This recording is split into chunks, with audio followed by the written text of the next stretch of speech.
All right, good morning, everyone, and welcome to our meeting of Brampton's Committee of Council. We will begin the meeting with the City Clerk calling the roll for today's meeting. Members of committee, I will call your name. Please indicate your presence. Councillor Vicente. Present. Present. Councillor Willens. Present. Present. Councillor Paleshi. Present. Councillor Bowman. Present. Present. Councillor Medeiros. Present. Present. Councillor Williams. I'm here. Councillor Fortini. Present. Councillor Singh. Present. Councillor Dillon. Councillor Dillon? Councillor Dillon, your microphone is muted. Yes, I'm here. Thank you. And Chair Santos. All 10 members are present. Madam Chair. Thank you very much. Our next item is approval of the agenda. Do any members have anything to add to the agenda? I see Councillor Williams, followed by Councillor Medeiros. Councillor Williams. Sorry, I'm on the wrong seat. It's me. Yeah. Oh, okay. Councillor Fortini, I apologize. I'm sorry. Yeah, I'd like to add a discussion on the storm that we had, just for a cleanup, one. And the other one, identifiable individual in camera, municipal local board. Okay, those are two items, one regarding the storm cleanup and then a possible in-camera item regarding an identifiable individual. Councillor Medeiros. Thank you for you, Madam Chair. I would like to add a delegation. It's regarding deferral of DCs, and I believe, yep, it's at 12 Henderson, 12 Henderson, which is in Ward, and Councillor Bowman in my ward. Okay, thank you very much. So a delegation regarding a deferral of DCs, and I forgot the other item already. Madam That Chair. was it, just one item. Madam It's just Chair. that one item. The one item, sorry about that. Yeah, Madam Chair, Yes, through the chair to the clerk, the matter mentioned by Councillor Fortini, if we could just add to that potential litigation as one of the exceptions as well. Thank you. potential litigation. So the matter was discussed with you beforehand. Through the chair, yes, it was. Okay, thank you, Samir. Next is Councillor Willens. Yes, through you, Chair, I'd like to add a quick announcement on the Rotary Ribbon. Okay, adding Rotary Ribbon Roll announcement from Councillor Willens. Okay, thank you very much. Any further additions or comments about the agenda? Seeing none. Mr. Clerk, anything further? Okay. Any members opposed to the additions to the agenda today? I hear none. A motion moved by Councillor Willens to approve the agenda. Any opposition? Seeing none, that carries. Thank you very much. Next is declarations of conflict of interest under the Municipal Conflict of Interest Act. Do any members have any declarations of conflict of interest to report today? I see none. The next item is consent. I will be reading out all the various items that are available for consent on the agenda today, and please verbalize whether or not you would like the item to be held for further debate. Item 8.2.1, staff report, request for budget amendment, developer reimbursement for the development of two parks in Grella Mattamy Subdivision, Ward 6. Consent. 8.2.2, staff report, request to begin procurement for supply and delivery of theatrical stage lighting fixtures and accessories for the Rose, Ward 1. Consent. 8.2.3, staff report, request to begin procurement, hiring of a landscape consultant and general landscape contractor for the design and construction improvements at 2 city parks, Ward 6. Consent. 9.2.1, staff report, housekeeping amendments to the Council Code of Conduct. Consent. 9.2.2, staff report. Which one? 9.2.1? Hold by Councillor Vicente. 9.2.2, staff report, property interest to be expropriated for the purpose of complete street improvements to Williams Parkway near intersection with North Park Drive and Howden Boulevard, Ward 7. Held by Councillor Fortini. 11.2.3 staff report, HR policy modernization, updates to hours of work policy to include disconnecting from work, Yes. held by Councillor Bowman. 8.2, 11.2. No, sorry, it's the next one, sorry. Okay, so 11.2.3, any holds for that one? In consent. 11.2.4, staff report, Building Code Act, annual report for the fiscal year 2021, held by Councillor Bowman. 11.2.5, staff report, request to begin procurement audiovisual technologies and associated services on an as and when required basis for a 3-year period. Held by Councillor Fortini. 11.2.6, staff report, request to begin procurement payment processing products and services for a 5-year period and possible budget amendment. Councillor Paleshi. Staff report, annual review for occupational health and safety, respectful workplace and workplace violence prevention policies. Councillor Fortini holding that. 11.2.8, staff report, development charges and cash in lieu of Parkland annual treasurer's statement report, summary of activity in 2021. Held by Councillor Bowman. Lots of holds today.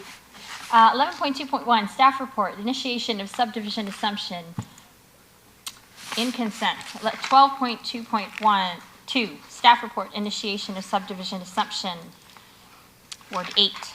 Consent. 12.2.3, staff report, 2022 special events, downtown road closures, farmers market. Consent. 12.2.4, staff report, request to begin procurement, relocation, connection, and repair of utility-owned infrastructure on an as-required basis for 5-year period. Consent. Open session meeting 15.1, exception under 2392C and K of the Municipal Act. Any holds? Consent. Open session meeting exception under section 2392F and K of the Municipal Act. Item 15.3. Held by Councillor Singh. The clerk will now summarize the items to be included in the consent motion for approval. Sorry, I didn't hear the development charges, cash and lieu. I said it. I'm so sorry. Somebody held it, yeah.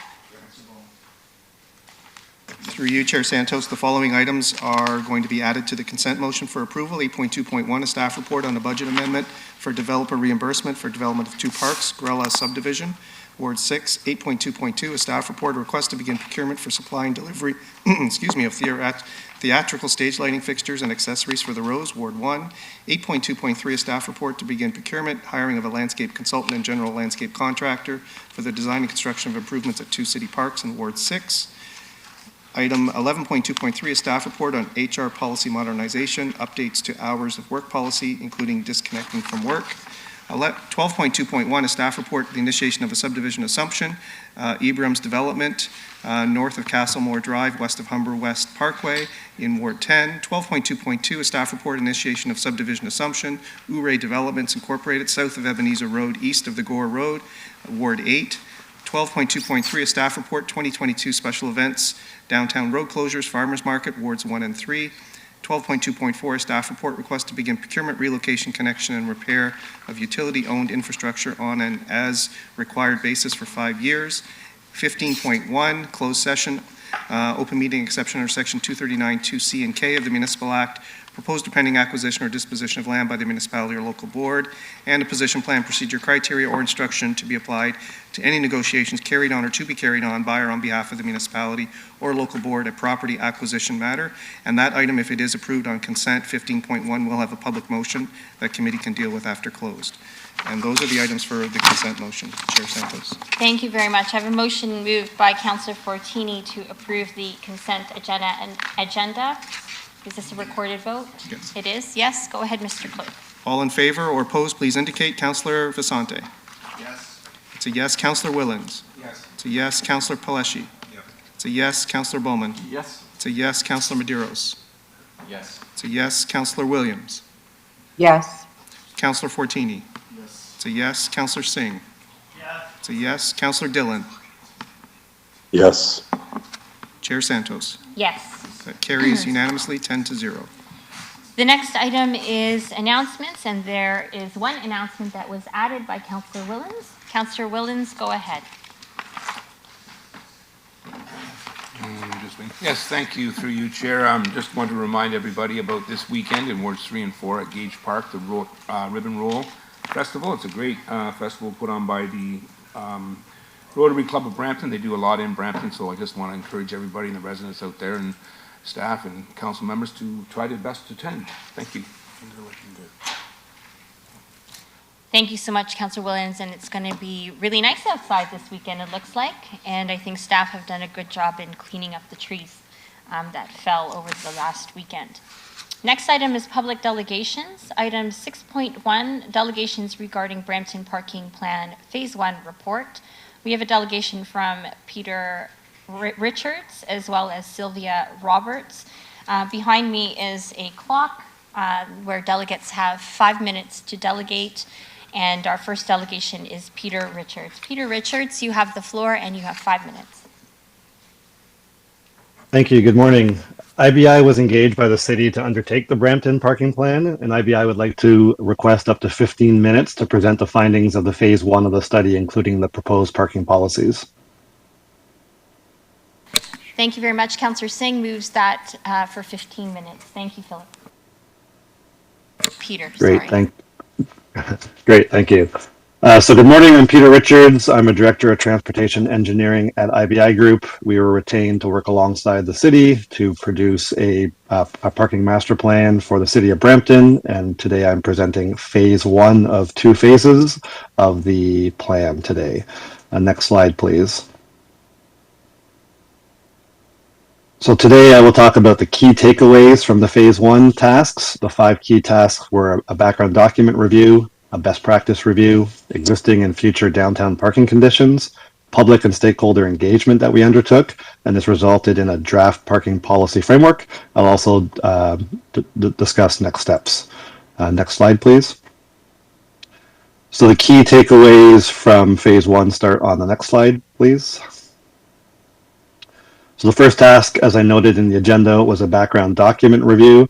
This examines relevant policy documents to provide a foundation for the parking plan. So as always, you want to ensure that the parking plan's in line with Brampton's other planning documents. So we reviewed numerous Brampton documents, regional documents, and provincial policy documents, including the Brampton Plan, Brampton 2040 Vision, the Provincial Growth Plan, and the Metrolinx 2041 Regional Transportation Plan.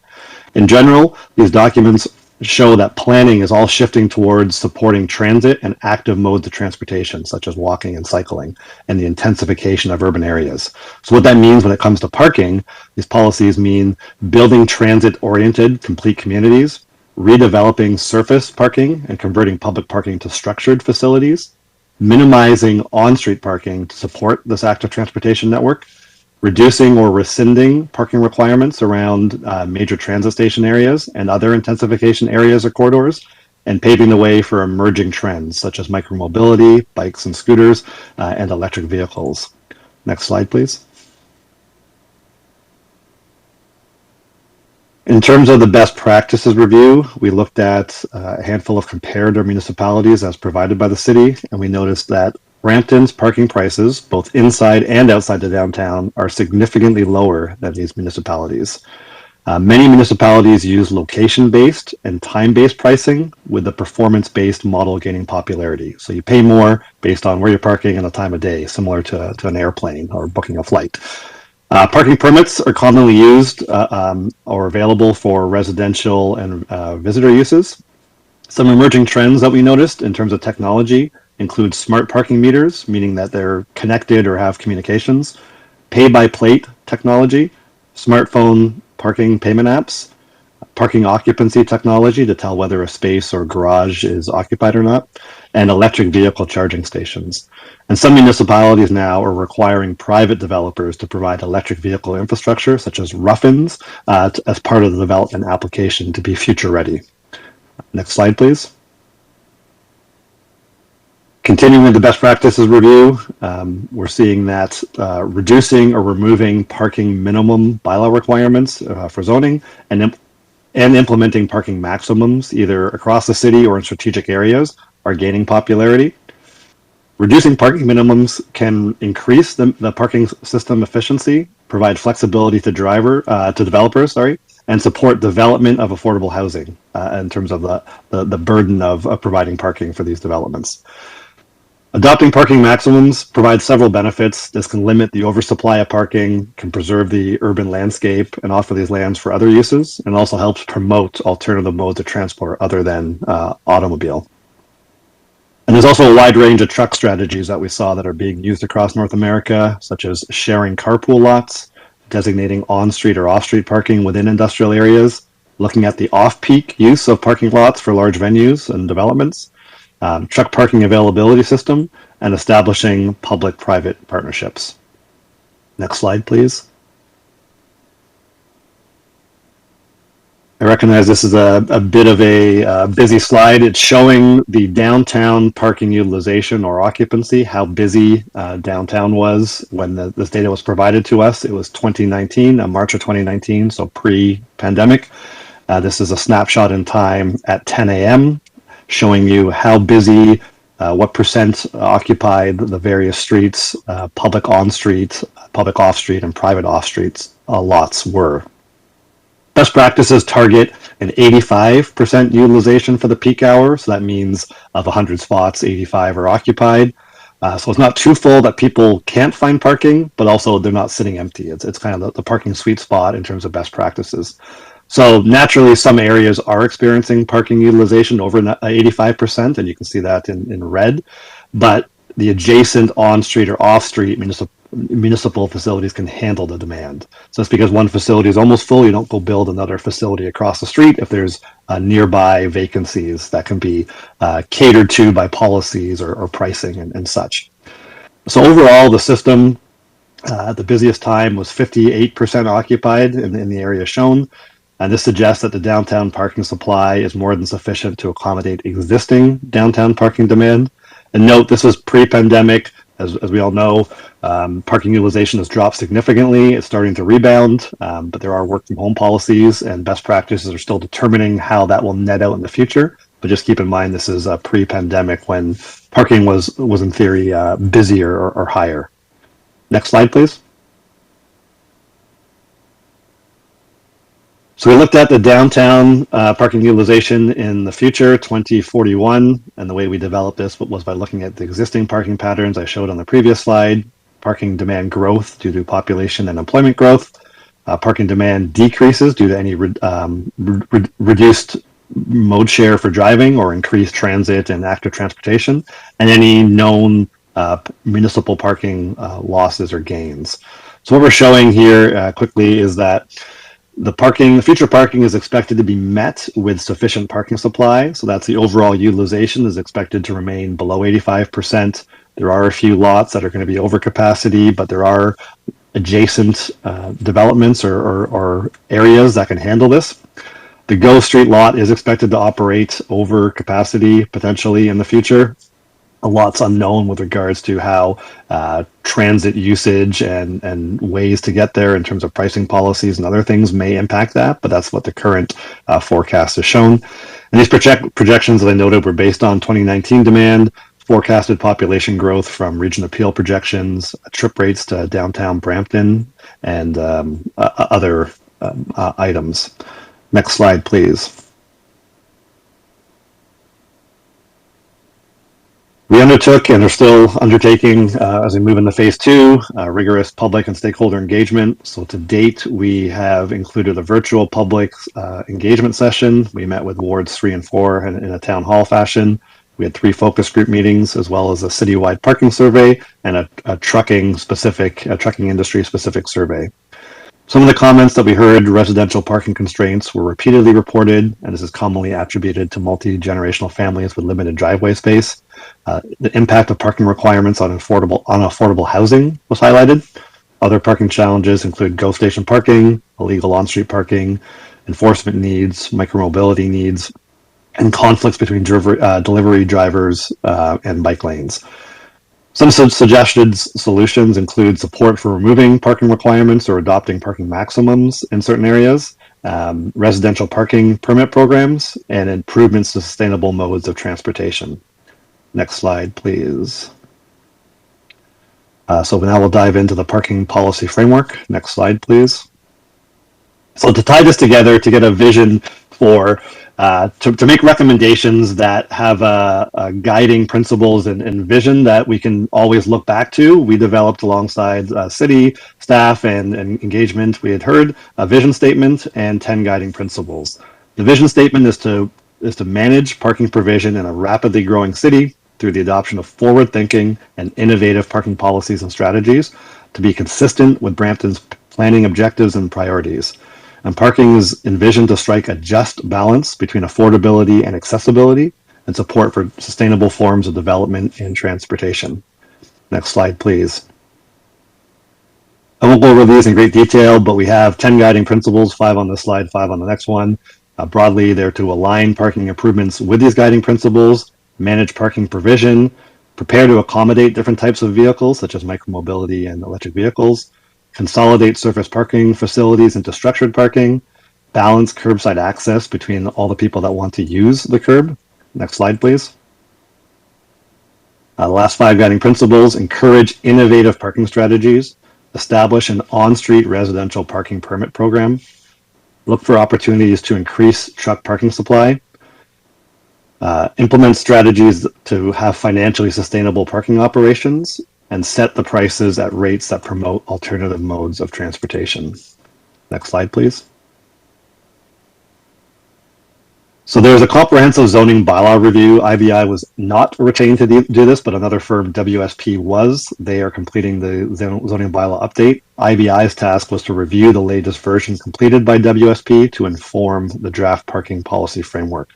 Some of our observations on this review was that the proposed requirements for residential and non-residential uses were generally higher when compared to those 14 comparator municipalities. Reducing or rescinding citywide requirements should be balanced with growth and investment in sustainable transportation, and lower rates should be adopted in intensification areas such as major transit station areas, strategic intensification areas, and Brampton has begun implementing this. Next slide, please.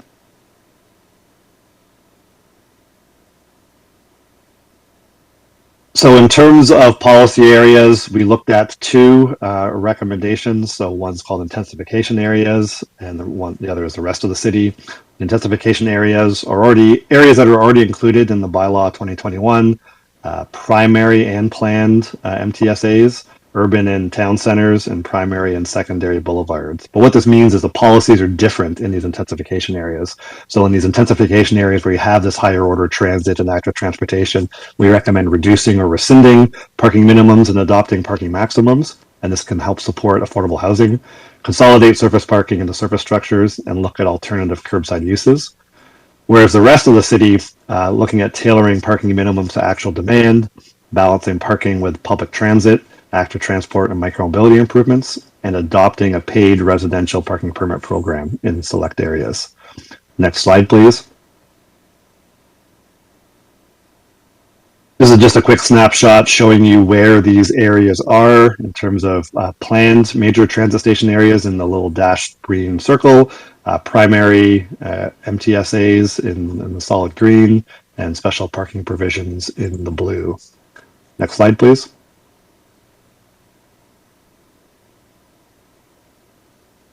And just another map in terms of parking areas, the intensification areas, urban town centers, and boulevards. So they're proposed to include intensification areas downtown, central area, Hurontario corridor, major transit station areas as per the draft Region Appeal official plan, as well as urban centers, town centers, and boulevards as per the draft Brampton plan. Next slide, please. Other recommendations are considering reduced parking requirements for affordable housing, develop a point-based transportation demand checklist to provide options for developers to reduce parking requirements on site, incorporate parking requirements for accessible parking spaces and electric vehicle station, and also tailoring both long-term and short-term bike parking requirements for each use, each land use, and this is emphasized in Brampton's active transportation plan. Next slide, please. In terms of parking policies, paid residential parking permits, this was one of the most commonly identified issues during public consultation activities. By having on-street parking permits for local residents, this might unlock the streets for long-term residential parking, could help alleviate the widening of driveways beyond the maximum side permitted. What this would do is permit holders would be granted exemptions to the maximum parking durations, and there are a handful of considerations such as permit price, winter maintenance enforcement, and where it would be applicable. Next slide, please. In terms of truck parking, we looked at short-term and medium-term strategies as well as long-term ones, essentially aim to better utilize existing parking facilities. And there's a handful of them in Brampton, such as commuter parking lots, large venues, industrial and commercial areas. Also look at developing truck parking availability systems. In terms of long-term strategies, look to increase the opportunities through new parking facilities. And there's a handful of opportunities such as brownfield redevelopment and new parking through public-private partnerships. Next slide is next steps, which you can skip over to the next slide. And our next steps for this study are to continue and finalize, it is the beginning of phase 2. We're going to a public meeting on June 13th for phase 1. For phase 2, there's 3 tasks, financial assessment, parking management plan, and then the final report. And like I mentioned, there's a public meeting on June 13th. And I'm at time and I'm at my last slide. So next slide, and I can take any questions if the time is appropriate. Thank you for your time today. Thank you very much. We have Councilor Vicente. Oh, my apologies. So we do have an added, do we want to hear the delegation first? Peter? Through you, Mr. Chair, perhaps it's been convention to hear the delegation first, and then there may be questions. My apologies. Please welcome.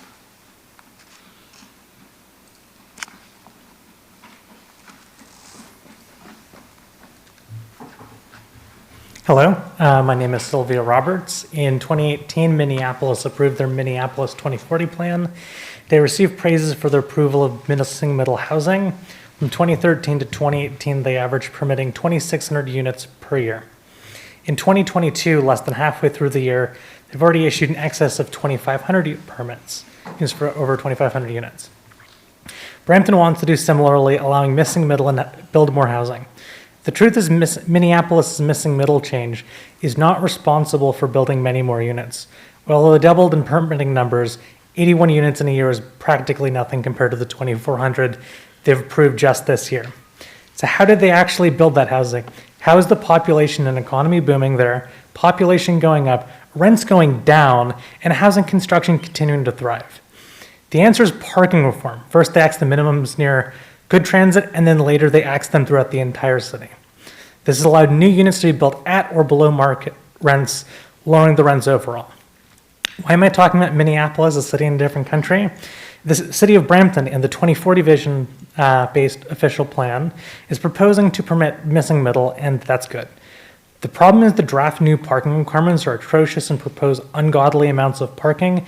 In almost every case, the draft zoning bylaw proposes requirements that are at the high end of the comparators, comparable only to cities growing overwhelmingly through urban sprawl.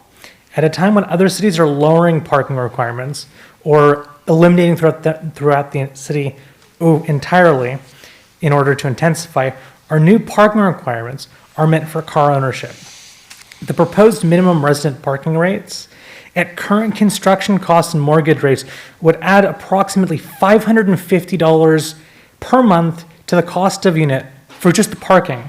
So people can have parking for their car in a city where transit ridership growth is very robust because people can't afford cars. This will make housing even more affordable so people can have space to park cars they can't afford. I strongly recommend you all look up the draft parking numbers for residential and ask whether it's a good idea to make housing even more expensive and harder to build in a city struggling under a dire housing crisis.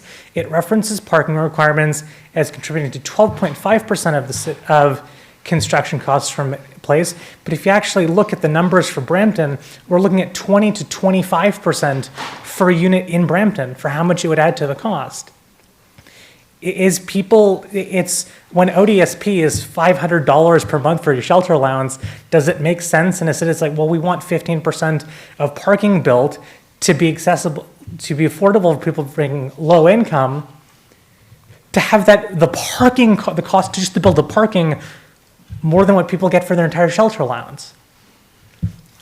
I believe And then if you actually look into the report, the specific numbers in there, in some cases, like for cluster townhomes, they want even more parking requirements for townhouses than single detached houses. How does that make sense? So it's, the report itself is good. The draft parking requirements from a different consultant are horrendous and will make the city much worse and undermine large portions of the official plan. Thank you. Thank you very much. Councillor Vicente. Thank you very much, Chair, and thanks to staff for this presentation. I guess speaking from the point of view of wards 1 and 5, myself and Councillor Santos, we're constantly dealing with matters brought to us by residents, and a lot of it has to do with parking. And understanding that in the city of Brampton, we already have a very robust set of policies and rules and regulations that residents are expected to follow. And the reason why, of course, they're there is to maintain order within neighborhoods. But constantly, we get calls from residents saying, here on this street, this is not being followed. We have issues here, often related to either illegal lodging homes or lodging homes where the number of occupants, obviously, who are driving exceeds the amount of parking that is available in front of that house. We did a lot of work this term with respect to managing driveway widenings.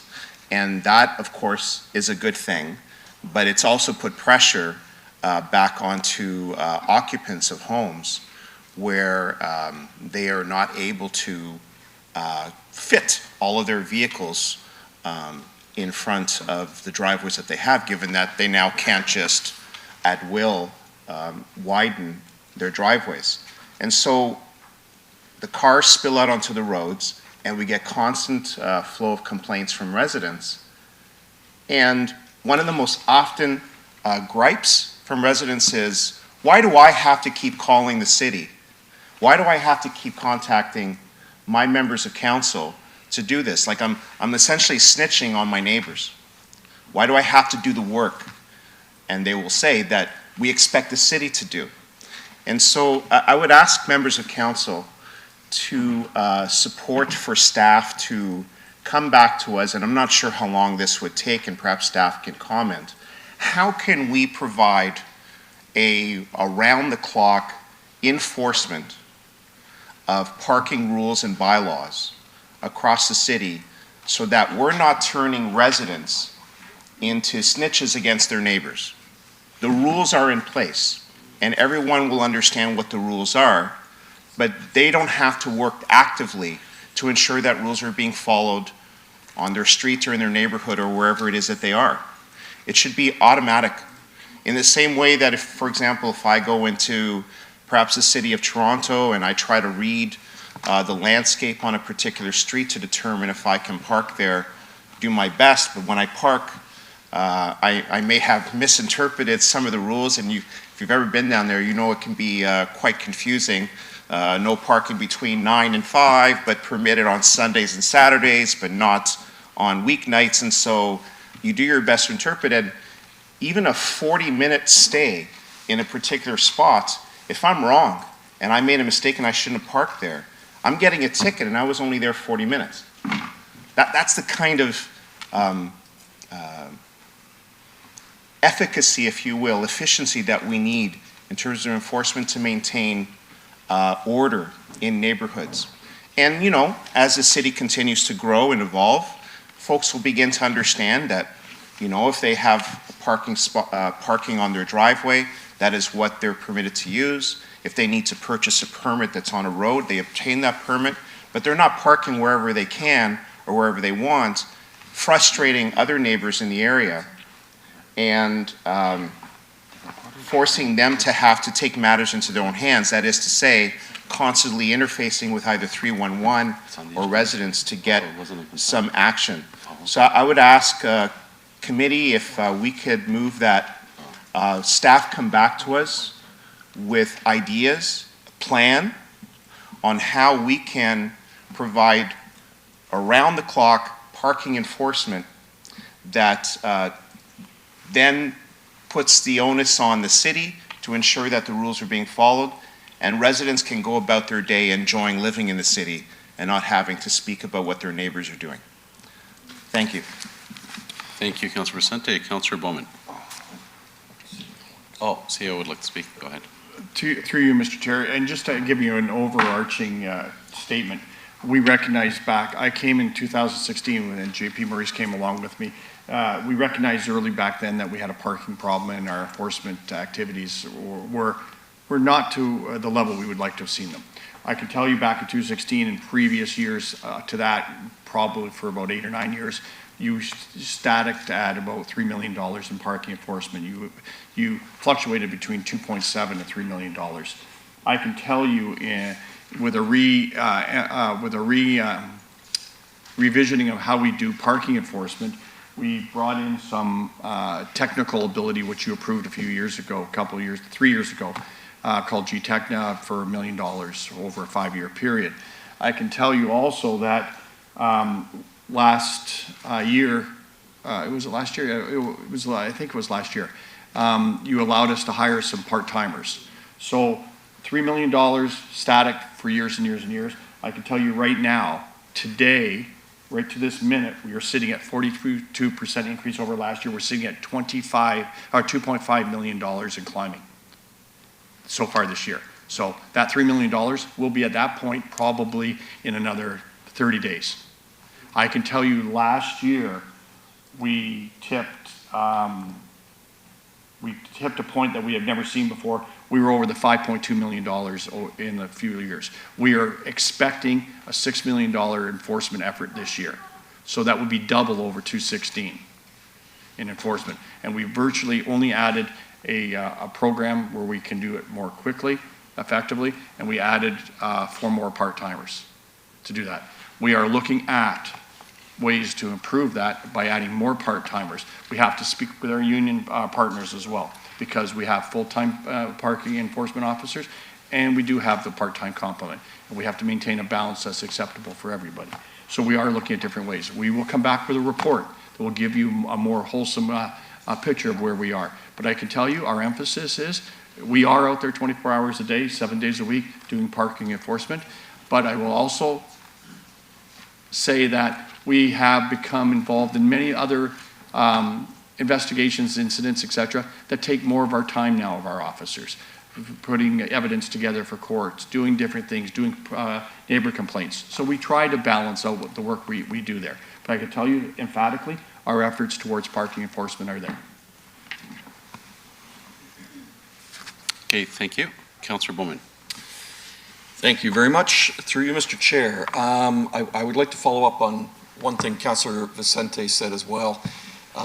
Councillor Medeiros and I get a ton of complaints regarding on-street parking, but also complaints about cars parking 4, 6, whatever it happens to be, over the curb, hanging over the sidewalk, and I know that's a major issue as well for people who are trying to access the sidewalks. And I believe we've talked about this before, and Councillor Fortini, I think, has brought it up that we're allowing houses to be built with driveways that are insufficient to hold 2 cars, so they have to park over the sidewalk. So in that report, if we can work with planning somehow to figure out a way to ensure that when 2 cars are parked there, they're not hanging over curbs or they're not hanging over streets, or the apron is a certain size that, you know, a car can park there sideways, for instance. I see, Mike, were you about to jump in there? Sorry, and I apologize for jumping in, but through the chair, this is in fact a planning report, so a lot of those things that are being mentioned are already captured as stuff that the consultant is looking at. So I would suspect that there will be answers that will be coming out of this report in that regard. Perfect, thank you. The other 2 items I've got is the 14-day permits. I know that I've probably been a thorn in bylaw's side about 14-day permits because they seem to be I don't even know how to describe them. You get a 14-day permit, and that entitles you to 14 days. They don't have to be consecutive. They can be 14 days. So we've got complaints about somebody parking on the street for a month and a half, and when bylaw goes there, they say, oh, no, they've only used up 6 days of their 14-day permit. Is there something that we're looking at that says, you get a 7-day permit, that's 7 days in a row, you get a 14-day permit, here are the dates that you're allowed to park on the road, so that bylaw enforcement will know immediately when they drive by if someone has that permit or not, and residents know that after 14 days, they know the car or the vehicle's not going to be there on their street anymore? So through the chair, as you stated, it's 14 days parking permits per license plates. So when we patrol the streets and we enter the license plate on the device that we have, it will let us know whether the vehicle has a permit at that point. If they don't have a permit, then it's up to the officer to issue a ticket. Excuse me. So there's no, the 14 days what we currently have in the bylaw, and this is what we're operating with at this time. I anticipate that the municipal parking strategy will provide recommendation as to which way we're going to go with it, whether this is continue with these permit, the 14-day permit, or other additional methods to deal with on-street parking. Okay, and JP, you know, because you've heard me bring it up several times, you know, a car can be parked on the road at night for 22 days in a row, and when bylaw comes and looks at it, the guy says, oh, well, this is one of my 14 days, that even though they've already been there for 22 days. So that's sort of what we need to get fixed somehow. So through you, Mr. Chair, I can tell you, and you're quite right, I'm looking at our charts right now. We have had up-to-date, year-to-date, 295,835 parking considerations this year, which is an increase of 26% over last year. Yeah. So they are coming, and we're getting quite a few of those. Yeah. Okay. So we've got to make it reasonable for, you know, residents of that street. They know when the car's been parked there 14 days, but we don't apparently, even though we've got a 14-day permit. So we've got to somehow get a handle on that, I think. The last thing was community safety zones. This council has made it a priority over the past 4 years or 3 years to make sure that community safety zones exist in all our wards. And part of that safety is lower speeds, school zones, red light cameras. I just want to make sure that we're not going to go as far as allowing street parking on all these areas of community safety zones. Yes, some street parking does slow down cars, decreases the speed, but it also inhibits the sight lines from kids that might be playing. So if you've got a lot of kids playing in community safety zones and there's cars parked all up and down the street, it makes it much more difficult for drivers to see kids or animals coming in and out of cars. So I think that's got to be a consideration when we look at increasing any on-street parking. Absolutely, through you, Mr. Chair, we'll take that into consideration. We do quite often go to the community safety zones through calls for service, et cetera, but we'll make sure we put that as a point of notice for us. Okay, thank you very much. Thank you so much, Councillor Bowman. Next is Councillor Willens. Yeah, thank you. Through you, Chair, I'll be pretty quick because I think Mr. Parks emphasized that a lot of stuff will be coming back in the final report. Perhaps I like the permit system and alternate dates. My son moved in Hamilton, and Paul, you know, in Hamilton, a lot of those streets, they use alternate dates. So the first 2 weeks of the month, you park on one side, next 2 weeks, you park on the other side. That way, residents don't always have cars parked in front, blocking their driveways. There's also permits allowed on certain areas if somebody is maybe disabled, or if they want to purchase a permit, they can purchase a permit and park, and then that is enforced, that portion of the parking on the street. I'd like to see that, and perhaps up in Councillor Pellecci's and my ward, and perhaps out in 9 and 10, I think there's some areas like the Mount Pleasant where they have the offcuts on the roads in front of the high-density homes, in front of the townhomes, the linked homes, where residents can actually pull off. Perhaps we should make those permitted right off the bat if we can, because what's that going to do? Alleviate your officers from coming around patrolling that area because they know it's permitted parking. And it will allow the transit users, if they want to pursue purchasing a permit, and it will get them off the streets where they're affecting the residents.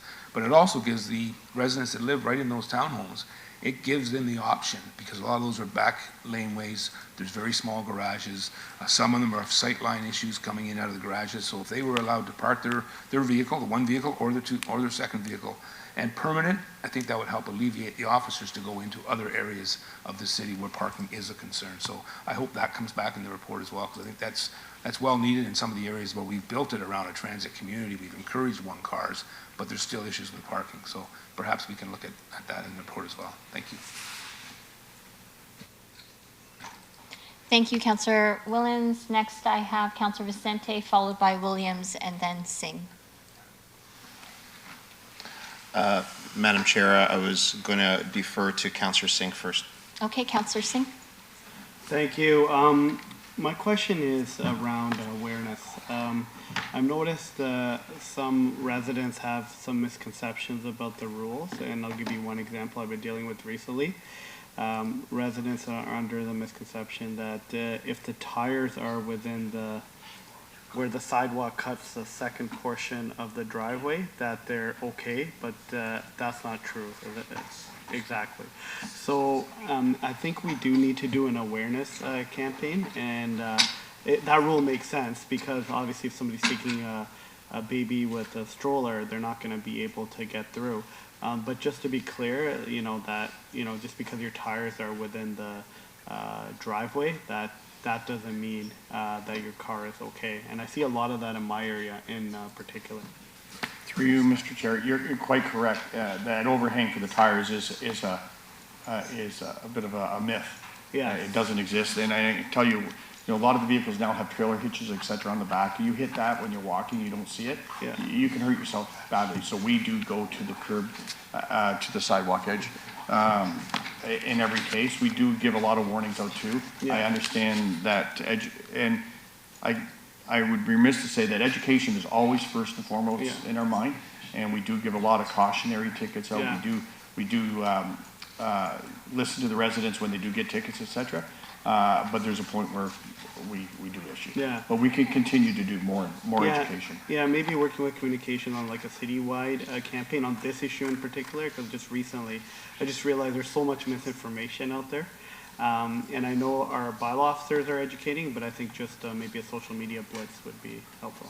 Absolutely, we can do that through you, Mr. Chair, Councillor, and it's the most appropriate time of the year. People are out, people are using our sidewalks. Exactly. I'm okay with personally I'm okay with the 2-week system because I know it's pretty consistent with other municipalities, like Milton has the same thing, and there's others. My one issue is though, I think we should emphasize areas with closer to higher order transit, for example.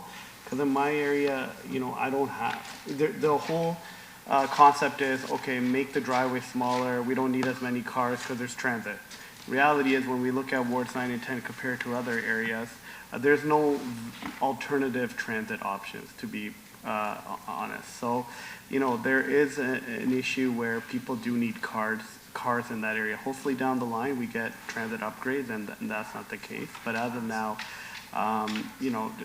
without a car, you can't really get anywhere when we talk about wards 9 and 10. So maybe emphasizing more resources in areas where transit is an option for these parking violations in particular, because every area sort of has its issues and has its sort of design and so I just want to make sure we're being effective as possible. Where councillors, where in their wards it might be a major issue, we can emphasize there, but other areas, we can work accordingly. So through you, Mr. Chair, I can tell you that I'm looking at our Bloom map. We created a map so we can tell where we are issuing tickets. It is very well balanced throughout the whole city. So this is an issue citywide as opposed to any one geographical location. Absolutely well balanced. Yeah. So we'll do something more citywide for education as well. Yeah, perfect. Okay, thank you. Thank you, Councillor Singh. So now I have Councillor Vicente, then Councillor Williams. Thank you very much, Madam Chair. And yeah, I think in listening to members speaking here, I think it's important that the parking rules, and as we continue to work through the parking plan, are tailored to suit the needs of the different parts of the city. but wherein we make a decision that on this street or on this corridor and in this place, these are the set rules, and folks there and members of council agree that they are appropriate for the area. I think what we're still missing, though, is that 24/7 enforcement piece. And how we can get there, I think, will be important for us to find ways and for staff to come back to us with solutions. So I don't see yet on the screen the clerk adding that piece, but I'm happy to move the report and the receipt of the delegations, but also like to see a section there, Mr. Clerk, where we move that staff come back to us in the future, potentially as part of budget, with solutions and a plan for providing 24/7 parking enforcement in the city. And that would be a full stop there, but I'll just add, for our understanding, to relieve residents from having to take that burden upon themselves. Thank you. Thank you, Councillor Vicente. Councillor Williams. Thank you, through Madam Chair. Thanks for the report and the recommendations. Just wanted to know, I know council approved the removal of the parking requirement for basement, to get your basement completed. I know it was one of the requirements for having that additional parking space. Since that removal, have we seen an increase in the amount of cars on the roads?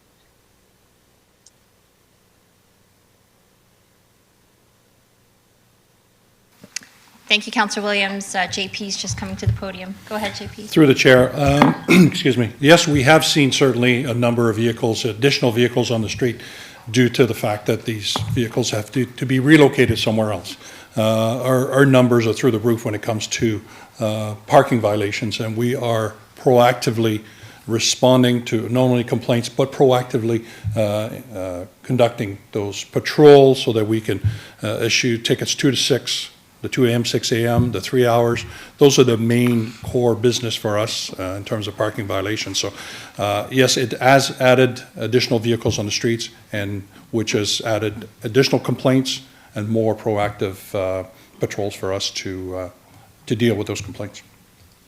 Well, thank you for sharing that, JP, because I know that motion wasn't moved unanimously, and I think that was the concern for many of us who were saying, well, if we remove that parking requirement for basement completions, then we will see, because I don't think many landlords are going to turn down rent because of a car. And we are seeing more of these cars on the road. So it's finding that balance. But now one problem that we fixed to get people to license and finish their basements has created a parking issue on our roads.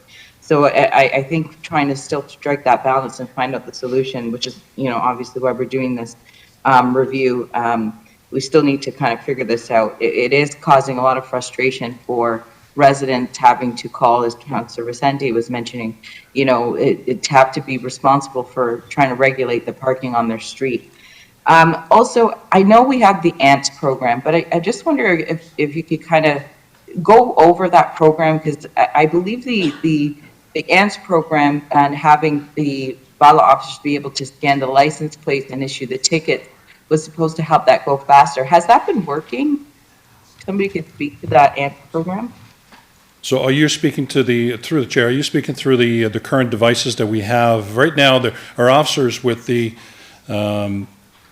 have a cell phone that they are using to attend the scene. They investigate a vehicle. They can scan the license plate, automatically provides information about repeat offenders, as well as whether the vehicle has a permit to park on the streets. And we can quickly determine whether a parking penalty notice should be issued under the AMP. So the administrative monetary penalty system, it works really well in the current system, and we are using all the tools available under the AMP system to effectively enforce the parking violations. Okay, great. So it has been a much more of an efficient process to issue these parking tickets. And is there anything that you think we should be improving on that system, or any other ways that would speed up the process for our parking enforcers? Through you, Madam Chair. Councillor, there are some things we can always do to improve systems. One of the, so as you know, the more tickets we hand out, the more they go through AMPS, the more percentage of people that will want to challenge the tickets. And that's where it comes into play is when they challenge the tickets, they go to hearing screening officers. You go to a screening officer first, and if they're not happy with the outcomes, they go to a hearing officer who can review the outcomes. The problem is, or not the problem, the fallout is the more tickets we issue, the more of those we have. We only have a finite amount of hearing screening officers, and we only have a finite amount of time to do that within courts. So we'd have to look at extraordinary or novel ways of doing that. One would include hiring more screening hearing officers. It would include the AMPS process, ticketing numbers. We also have to be concerned that any other offenses might come over to AMPS, and I'll have Councillor Seuss talk to you about that in a second. The other piece of it is we might have to look at going outside of normal business hours for courts and serve our community better. Not everybody can get to a court from 9 to 5 on a Monday to Friday. So we might have to look at weekends. We might have to look at evenings as well. So there are measures we can take to improve that. The more tickets we issue, the more resources we need back in the back end to support that. That is really staffing bodies. Through the chair to the councillors, I think that's a great prelude to what you might hear at budget time. So this is the idea that from Councillor Vicente that we bring this forward at budget time, I think is a good one, because as you heard from Paul, there's a heightened demand on our AMP system, and we anticipate that demand will only increase now that the red light camera, the school bus arm cameras, the ASC cameras, they're all now ampable, starting very soon, I think in July. And so we anticipate that there will be a ramp up of our AMPS system, and that will likely necessitate some increased resourcing, and with a 24-hour, 7-day-a-week enforcement campaign for our parking enforcement, it would likely impact it even further. So we do have some ideas and some plans in place, and I think it is good timing to bring this forward at budget time where we can sort of provide you with all of those details and requests. Thank you, Diana. That's good to know, because it was this pilot project that allowed for us to increase our property standards, and so we're seeing a significant revenue in these tickets. But yes, at budget time, we'll be able to figure out whether or not we can increase that other end of the issue, so that we can have these, move through this process faster, and then the message gets out that you can't skirt this. You park on the street, you face a ticket, you got to pay it. My last question, I see in the best practices review about the trucks, and I've noticed an uptick in the amount of like U-Haul sized trucks that people are using for Amazon delivery and such, and they get parked on the road overnight, and they can create quite a big disruption in view, and some people feel uncomfortable with having this truck in front of their house. Have we been able to speak with companies like Amazon or on delivery companies that do this outsourcing for people who are doing their deliveries? And is that a step that we can take to see that they provide that parking space for those trucks that are being used for these types of services? Is that an area that we're able to look in through this review?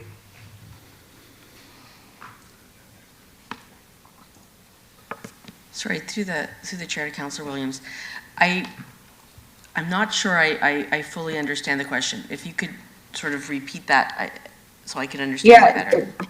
So some companies use they outsource their delivery people, and they will some people will rent like a U-Haul type truck for deliveries and such, and they need these trucks for work, but they aren't always provided parking for these trucks, so they get parked on the street or on the driveways where they are not necessarily allowed. We know we can't have large trucks on driveways. So it is a step that we're taking to talk to or work with some of these companies that do outsource their staff to rent these trucks for delivery, because they should be providing the space for these cube truck and vans. So I see in the best practices review that to look for parking lots to allow for this, but I wonder if the companies that are outsourcing, if they should be the ones to provide that rather than us trying to find extra parking spaces for these trucks. Through the chair, to Councillor Williams, that is something that is also, well, a portion of that, I should say, is captured in the terms of reference for this study that's underway. And that's dealing with commercial parking in residential areas. So it is something that is being considered as part of this review, this overall parking review. Okay, great. I think it would be really important for us to kind of put it back on some of these large box companies that are using this as a way for their staff to deliver their goods, so that they provide the parking, because I've had calls about these cube vans parked on the road, sometimes in our city parking lots, in our parks. We have random U-Haul trucks parked there. They're being used by people to do their work. So, if they require these trucks, then the companies that are hiring them should be able to provide them with some parking. So it's just identifying which companies are doing this and putting it back on them to make sure that their employees have a place to park the trucks. So just one of the observations and some of the complaints that we get from our residents about these. They look like U-Haul cube van trucks parked on our city streets. Okay, I have no further questions though. Thank you. Thank you, Councillor Williams. I see that Commissioner Schmidt-Chokri wanted to speak on this particular item. Did you want to respond to anything, Commissioner? Thank you, through you, Madam Chair. Councillors, we heard all your comments. I think the purpose for today's presentation is exactly that, is to get your thoughts and your ideas. And I think the final report will encompass lots of those ideas that came out today. Like the Commissioner of Public Works very clearly indicated, this is a very collaborative report. It's multidisciplinary, and I think lots of the things that were discussed today will be incorporated. Some of it is land use based, some of it is enforcement based, and so on. But at the end, it is a comprehensive report. And like the consultant said, think about it as an extension of the zoning bylaw. As you know, we're doing obviously the new official plan. We're doing a new comprehensive review of the zoning bylaw.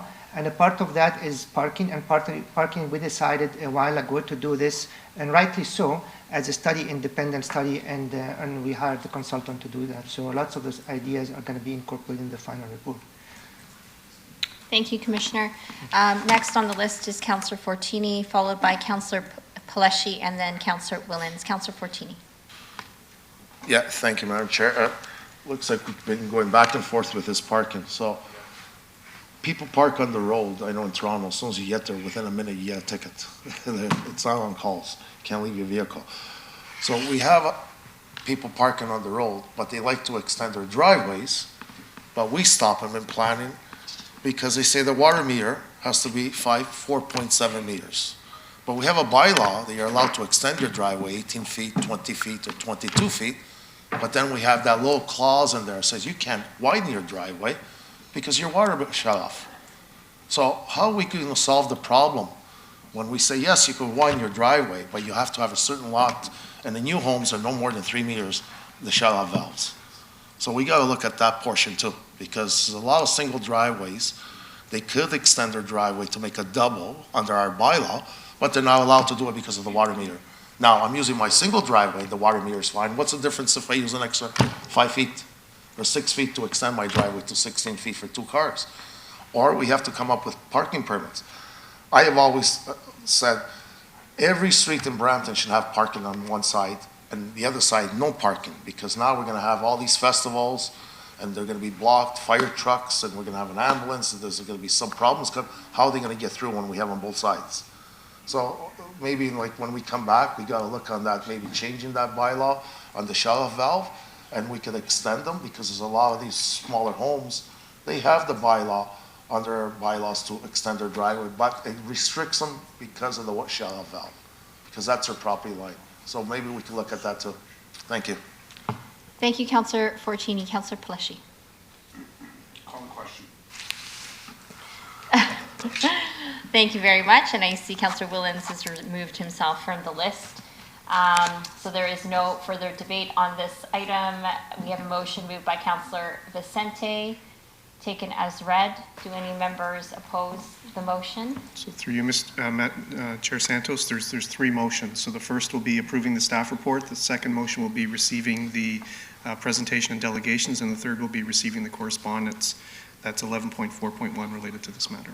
Okay, Councillor Vicente, could you move all of those items? Moved by Councillor Vicente. Anyone opposed? Thank you. That motion carries. Thank you all for a very important debate.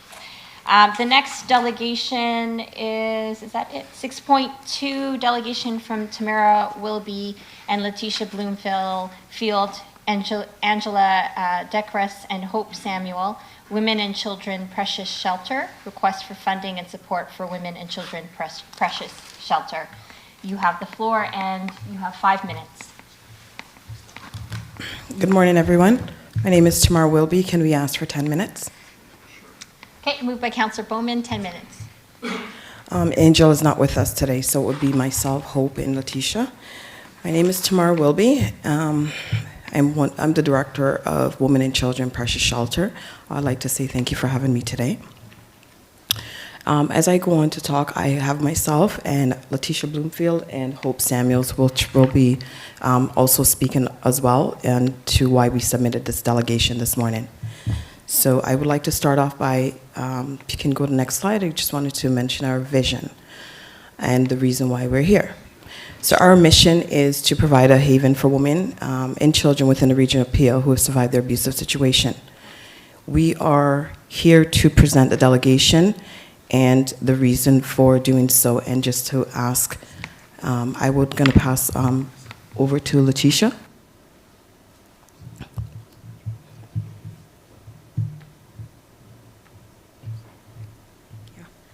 Good morning, council members.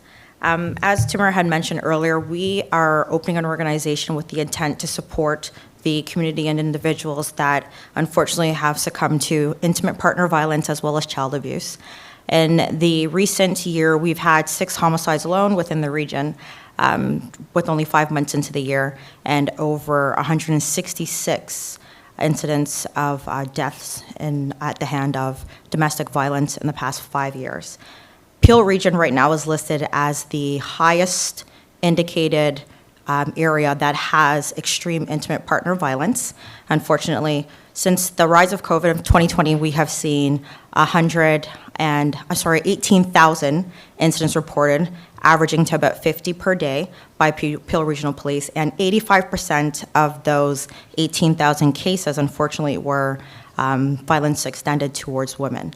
Now, our concern is we know as a community, as a region, as a country, we do have the human rights obligation to support individuals that are being subjected to abuse, whether it's intimate partner, child abuse, or gender-related.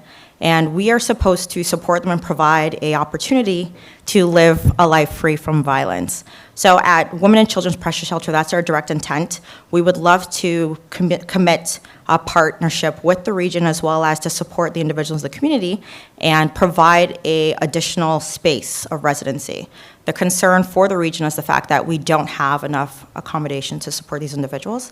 So we have put the delegation towards to get some support in terms of being able to house these individuals. At this point in time, I will pass it over to Hope, who will touch a little bit on the intake process and the capability of what we can house at the shelter. Thank you. Good morning, City Councilors and Madam Chair. My name is Hope Samuels. I am here to request your help for the Women, Children, Precious Shelter, which will be an emergency transitional placement center with a stay of up to 90 days. We are aware there was a stat done in 2014 by Sarah Beatty and Hope Hutchins that at any time, 300 women and children are turned away on a nightly basis from shelters due to lack of accommodations. At our shelter that we're trying to open and we need the support, we have capacity for 10 women including children, from ages 16 to 45, and their children under the age of 18. It's not much space, but we need to start somewhere. We need this help now. Our first goal would be to provide a safe haven for these women. Many times they're traumatized, they're scared, and they need help.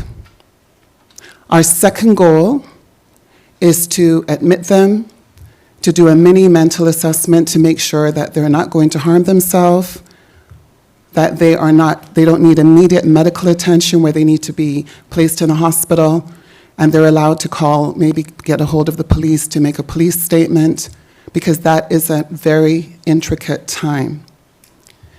Once we settle them, then we do a more detailed assessment to find out what kind of resources they will need.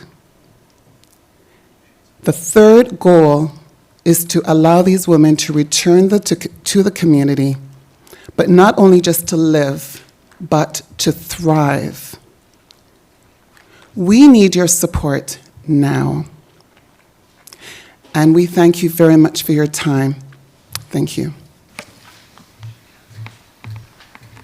Thank you, everyone. So just in going into the reason why we're here, we did submit a budget list with overall expense of operating the shelter. That includes the salary and the operation, and that total over $700,000 for 2 years. We are asking for 15% of that amount that we have submitted to help in some of the expense that we will need for operating the shelter. The reason why we're asking for those, that funding will help us for some of the programs that will be incorporated in the shelter, such as education. It also will help with housing, and it will also help with job placement. So we are taking the individuals in our shelter. We're not just putting them into places and leaving them. We're also following up with each individual to make sure that they're successful, and we do have success stories. Even though we're not open, we've been assisting the residents of Region of Peel as well as GTA. We receive about 3 to 4 calls per week with ladies fleeing abuse, or we've also gotten calls from other organizations asking us for capacity space, which we're not open. We're pending permit review, which is on the 31st of this month. So with that being said, we're asking for your support. We're looking forward to it, and we'll also like to let you know Letitia had something to add in regards to some of the things that we've faced with having our operation and program that is in place currently in assisting these ladies. So if we could just please toddle to slide 3 of the PowerPoint. And just a quick overview in terms of the programs that we offer, which is why we think it may set us apart from other shelters, and to show that the need and support that would be there would be something that would be best implemented to help these ladies thrive. So some of the programs that we're offering is safety is the main concern. So that's going to be a 24/7 safe, secure home space. There will be a privacy and confidentiality support assistance when the intake begins through the phone. We will have emergency transportation to the shelter. We've received various amounts of donations in terms of food, clothing, personal items and necessities, which we will be able to provide to the ladies or children upon arrival. We have a team member that is a youth worker, which will work with the children and youth to support in mental aspects. We have counselors on board, as well as our program coordinators, which will walk the ladies through various programs that will help with mental wellness, reintegration back into the community, employment support, educational areas, and the various partnerships that will be implemented with other organizations that we have spoken to outsource these ladies to give them that support within the community. I think the goal here is to ensure that we're not just providing housing or residency, we're providing these ladies with the necessary tools and support they need to thrive within the community, to help them to not divert back to their situation. We've received a couple of cases for individuals who are on sponsorship and not knowing where to go or what to do, what the necessary steps will be to have themselves be independent when leaving and heading to a shelter. So providing education as well as the resources and support when they're transitioned back to the community will be a very vital pivot for the organization as well. So I would like to thank you for your time. I know we've asked for 10 minutes. I believe we have narrowed it down, and thank you for your consideration again today. Thank you. Thanks so much for your delegation. There are a number of questions. Councillor Paleshi, followed by Councillor Williams, and then Councillor Medeiros. Councillor Paleshi. Thank you, Madam Chair, and thank you all very much for coming and delegating today. Thank you for everything that you're doing. Looking at your budget, it doesn't seem like an awful a lot of money. Have you approached any other levels of government? And Yes. what have they said? We have received grant from Social Service Canada, who has supported a large amount, like about $55,000 in terms of furniture and safety. So we've done all that installation, security, fire alarm, beds are prepared. Everything is in place at the home that we have currently. We've leased a property in the west of Brampton, which has been vacant from April. And we're still having funding to buy other supplies that we would need for the ladies and children coming in. We've also applied for other grants as well, and was successful in 2 of them. Okay, and those are one-time grants?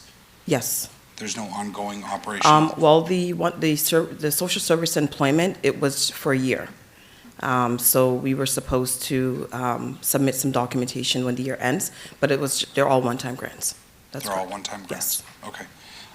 And I guess the ultimate goal here today is, I don't think you'll find a regional councillor that doesn't support this initiative by yourselves, but you're looking for us to show support here today by way of sending it to the region, asking you to come and delegate to the region as well. I don't recall you delegating to the region as of yet. No, we have not. I've reached out to the region numerous times. There's not a definite person. I've been given different names. I've sent emails, I've called, but there's no response as to who would be the responsible person to submit delegation to. So this is the only. I believe the chair of the department sits at this table, so I think that's a positive. And I'm happy to support referring this to the region, your delegation, asking you to come and talk to us at the region.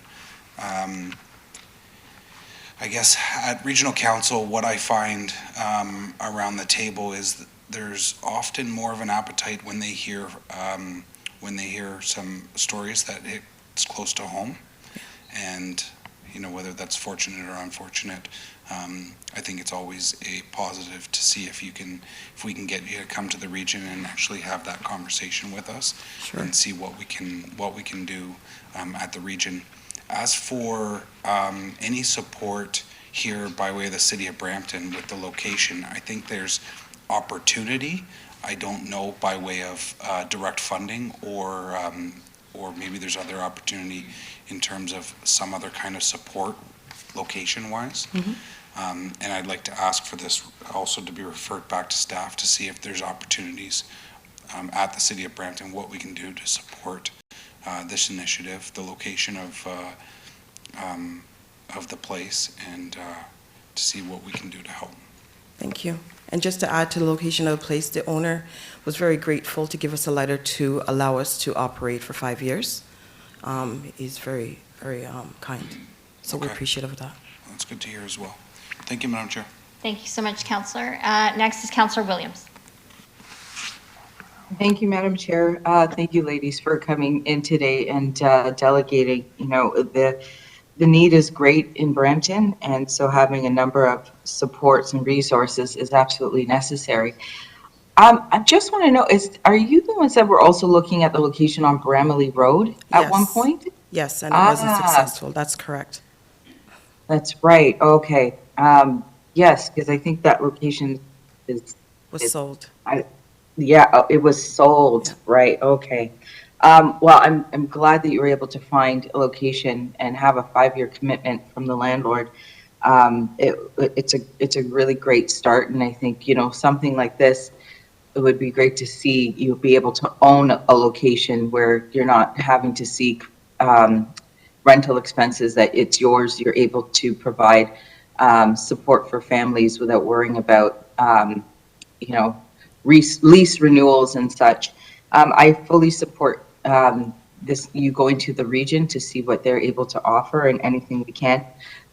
here at the city. Are you a registered charity at this time? Yes, actually, it is registered, it has been submitted, so it's pending registered pending. charity. Okay, that's great to hear. That's a next great step. Because once you're a registered charity, you'd be able to hold larger fundraising events to be able to supplement some of the expenses that you have through donors and such. Well, I fully support. I think it's great that Councillor Pelletier is sending this to the region, and I think you'll be able to get the support, and you definitely have the support from myself and this council. So thank you for being able to fill this growing need in the region, in the city of Brampton. So thank you, ladies. Thank you. Thank you so much. Councillor Medeiros is next. Yeah, thank you, through you, Madam Chair. Thank you very much for coming in, and just likewise, thank you for stepping up and really helping people in need. And we know how important your work is.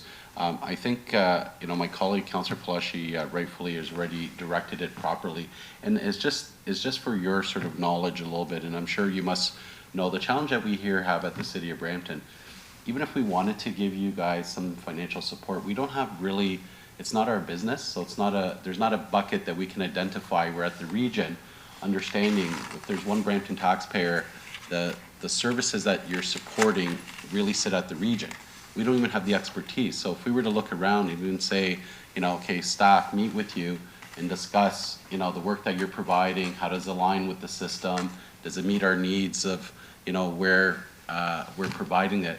There's a lot of that stuff that even if we wanted to, even if we had to sort of build that report, we don't have that capacity because all our specialists, folks who, for example, deal with our shelter policies and deal with the support for the system across Peel, they're all at the region. So I don't want you to feel slighted that we're just schlepping you off to the region. It's nothing. It's just we work very closely. And then after at the region, one thing I will recognize, great collaboration between the City of Brampton staff and regional staff, because if there's an opportunity for us to support you in an area which is more city-wide, they will identify it.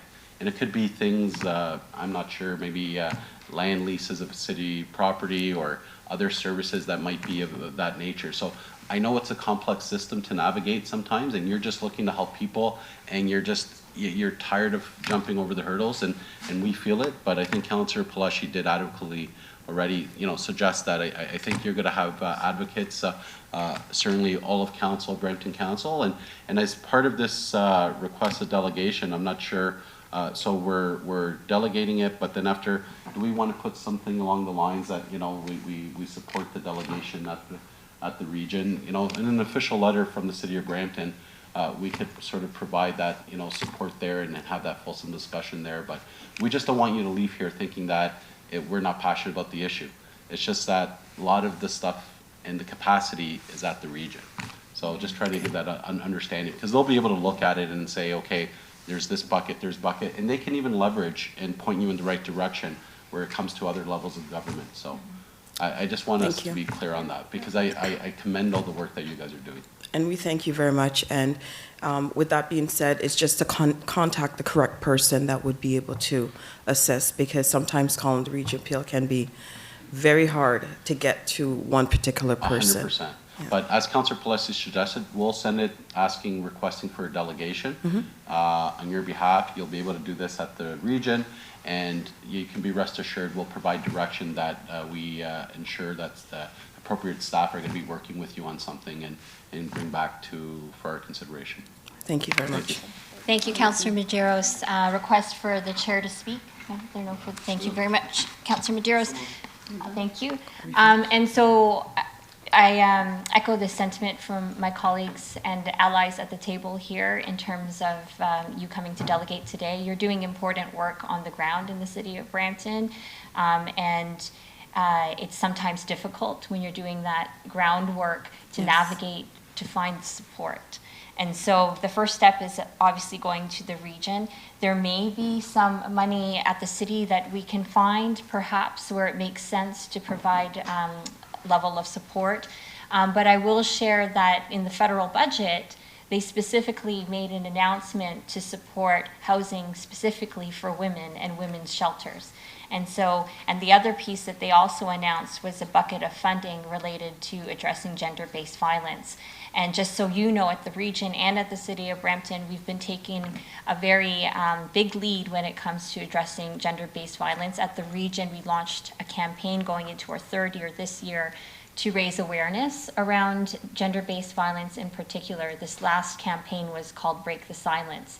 And so as we raise awareness and talk about it a lot more, it increases the demand for support and services because women feel more comfortable to talk about the situation and try to find ways to remove themselves from those situations. So your work is important. Transitional housing in particular is a huge gap in our system across the entire region of Peel.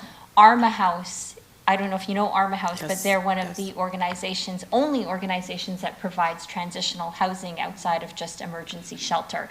So I would, I'm happy to connect you. We are happy to connect you with the MPs, all of whom sit at the government table, and perhaps reach out to them to talk to them about what federal funding is available for organizations like yours as well. Thank you, Councillor Santos. Thank you. So thank you for coming in. We have a motion from Councillor Paleshi for this delegation to be referred back to staff for review for potential means of support from the city, and that the delegation be referred to the region of Peel for delegation directly to regional council. Anyone opposed? And a letter of support also be sent to the region of Peel Council as well. Okay. Anyone opposed? That motion carries. Thanks for coming today. Thank you. Thanks for having us. Any further delegations added? I don't think so. Through you, Chair Santos, there was one, item Okay. 6.3 from Syed Sarwar, and this is in regards to Umbria Developments at 12 Henderson, request for development charges deferral. Syed, I'm just bringing you into the session now. Syed, you can unmute your mic and turn on your video if you so choose. You have up to 5 minutes to address the committee. Good morning, members of the council. My name is Anika Rahman. I'm the project coordinator at Umbria Developers. Thank you for providing us the opportunity to present our request.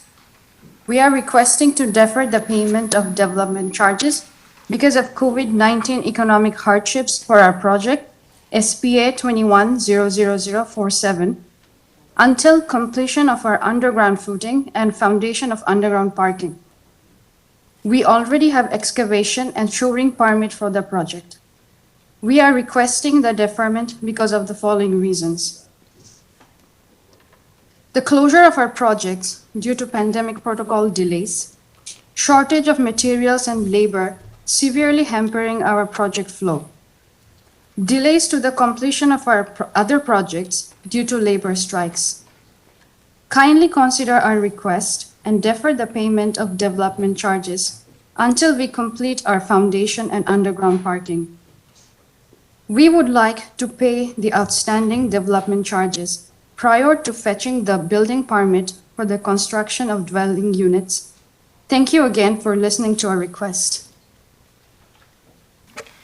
Thank you very much for that delegation. Councillor Medeiros? Yeah, thank you through you, Madam Chair. And I know we have a practice not to move decisions, and I'm happy to move that a staff report be come back for council's consideration next week. In the meantime, if staff could just work with the developer, the CEO, Mr. Syed Kamal Sarwar, in terms of to understand the deferral, because he did reach out to me, and from my understanding, notwithstanding the economic hardships, he's not asking not to pay his DCs. He's just saying let him finish, if he can just have pay his DCs before he start the homes, so this way he can continue to work on his underground parking lot, the underground parking garage, and at which stage before he starts the home. So whatever staff need in terms of guarantees, etc., if they can work with him to ensure that we, make this project viable. And just for council's or committee of council's awareness, It's in part of the city, which I would say it's an area which is, I thank you for the investment from a road revitalization perspective. It's at 12 Henderson, and I think it's a much needed infill in the area. So, happy to move staff report coming back, and I do see Councillor Pelleshi on the board. And he can, I'll hold it, I guess, so he can speak, and then after I'll refer the delegation to staff for a report next week. Thank you, Councillor. Councillor Pelleshi. Thank you, Madam Chair, and thank you, Councilor Medeiros. I just had one quick question. Is this, I don't know the development, is this a supportive housing development or subsidized housing development or long-term care or? It's just this infill project, I think 97 stack townhouses. It's a 67 townhouses. It's a developer that's coming and asking us to defer, which we've never done before. And I think you identified that. I'm not sure. Staff can bring that in the report. Okay. Through you, Mr. Sorry, go ahead, Jason. Through you, Mr. Chair. So I had discussions with our staff in planning building, as well as finance, and a clerk as well in terms of precedent in the past. However, that said, I think we will touch base with, as per your recommendations, with the developer and see how we can move forward. However, we obviously have the DC Act and the DC bylaw that regulates our processes, and we'll get back to you. Okay, thank you, Jason. And just a reminder to staff and to council, we've had these requests come before us during COVID, and we've said no in the past. So not something that I'm looking to support, but I understand that Councilor Medeiros is looking for information to come back by way of a staff report. Thank you, Madam Chair. Thank you very much. I think we have Councillor Singh and then Councillor Medeiros next. Is that correct? Okay. I was actually going to refer to the DC Act. Does it allow for private companies to be get deferral agreements? So I had the chance to look at our DC bylaw, the City of Brampton DC bylaw, and I spoke to our deputy treasurer. Yeah. And also in terms of best practices in the GTA, I think Councilor Pelleshi has made a point there in terms of how these are typically handled. That said, I think we need to have a better understanding really what is the hardship here. So I think staff need to talk to I don't know the developer, I haven't had a chance to talk to him. Okay. I know my staff have, but maybe we will after have a chat with him and see how we can move forward with the project. Okay, thank you. No problem. Thank you, Councillor Singh. Councillor Medeiros. Yeah, no, there's the, again, I don't want to get into the debate. I'll wait for the information. I know there's been official and unofficial supports that we've provided different developers. And I don't want to be sitting here giving a laundry list as the chair of planning. I'm fully aware of the supports that we've given as a corporation to larger developers, to medium-sized, different wards. So I will keep this in just an information coming back, but I am more than prepared to raise precedent if that's going to be the issue with some of my colleagues. And I will refer this for information to come back, because be it a small developer, small infill, I believe in equal treatment to everyone that does business with the City of Brampton. So that same comprehension and support that we provide others, I would expect the same, and we'll leave it for Council's decision next week. Thank you very much. Yeah. So I'll move it, and thank you. Thank you, Councillor Medeiros. Motion moved by Councillor Medeiros for the delegation to be referred to staff for consideration and report back to Council on June 1st. Anyone opposed? Seeing none, that motion carries. Next item, I believe we're done delegations, so we're now over to government relations. We have Andres Hoffman from the CAO's office to provide a presentation to Committee on Government Relation Matters. Go ahead, Andres. Thank you and good morning. Through the chair, I'll start the presentation with an overview of regional matters. The Regional Council is meeting tomorrow, May 26th at 9:30 a.m. Staff have identified several items that we'd like to highlight today. Next slide, please. First is item 8.1, which is a staff report pertaining to broadening advocacy priorities to improve housing affordability in Peel. City staff have generally in agreement with the intentions of the report, and that is the greater regional role through expanded advocacy priorities to be addressed by province and federal levels of government. The recommendations focus on housing affordability and approaches to increase housing supply. Should their recommendations be approved, they will be added to regional advocacy at the upcoming AMO conference. There is also a related presentation that outlines the scale of housing affordability issue across the region, which is not unique to the region. It's an issue that's far beyond the region of Peel. Next slide, please. Next is item 9.1, a staff report pertaining to the regional private noise wall conversion program. The report includes a recommendation to broaden eligibility for the program, which will result in $1 million in additional annual program expenditures. City staff are in agreement with the report recommendation. Next slide, please. Next is the Community Safety and Wellbeing Plan 2021 update. City of Brampton has participated in planning and delivery of a public awareness campaign in 2021. The Community Safety and Wellbeing Office also participated in priority setting discussions and to inform goals and key activities for 2022. Next slide, please. Item 17.2 is a report regarding user fees for electric vehicle charging stations. The report recommends that the portion of annual operating costs for electric vehicle charging station be covered through user fees. The fees are to be aligned with Peel's average residential electricity rates. City staff initiated internal discussions about public-facing electric vehicle charging stations and whether the city should impose access control or user fees. Next slide, please. And before we jump into a regional update, I only wanted to flag an additional item, which is 20.1, a motion on the motion that states that Councillor Paul Vicente would be nominated as a region of Peel representative at the Amos Regional and Single Tier of the Board of Directors for the term 2022-2024. There are also several other items that we'll be watching tomorrow and will provide updates as required. Moving on to provincial updates, the provincial election campaign is into its 22nd day. The public affairs team has facilitated an information session with Brampton candidates from top political parties. We'd like to thank Councillor Medeiros and Councillor Vicente for participating in information session on behalf of Council.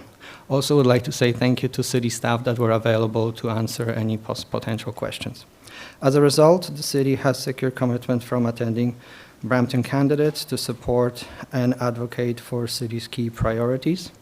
Government relations team has also secured commitments to support Brampton priorities from the NDP and Liberal campaigns. We are also following up with other campaigns to secure that commitment. Next slide, please. While we haven't identified any federal developments that have a direct impact on the city, the GR team is working closely with the grants team to provide support and develop advocacy strategy to share information and seek support for external funding and city's active funding applications. This is part of ongoing work to maximize available grant funding for the city.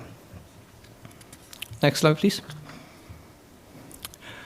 In AMO conference updates, we have previously brought to your attention that the delegation requests are now open, and the slide in front of you provides an outline of ministry staff will seek delegations with to discuss and engage on relevant issues.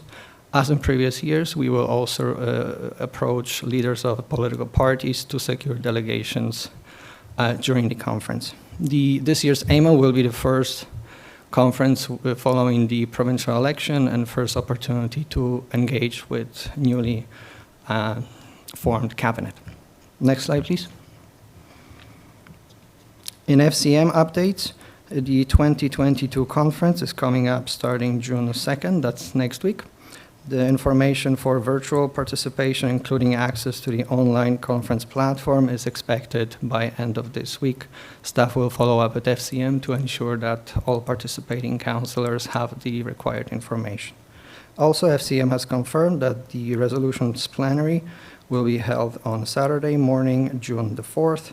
This is an opportunity for registered participants to influence the direction of FCM's public policy and advocacy work.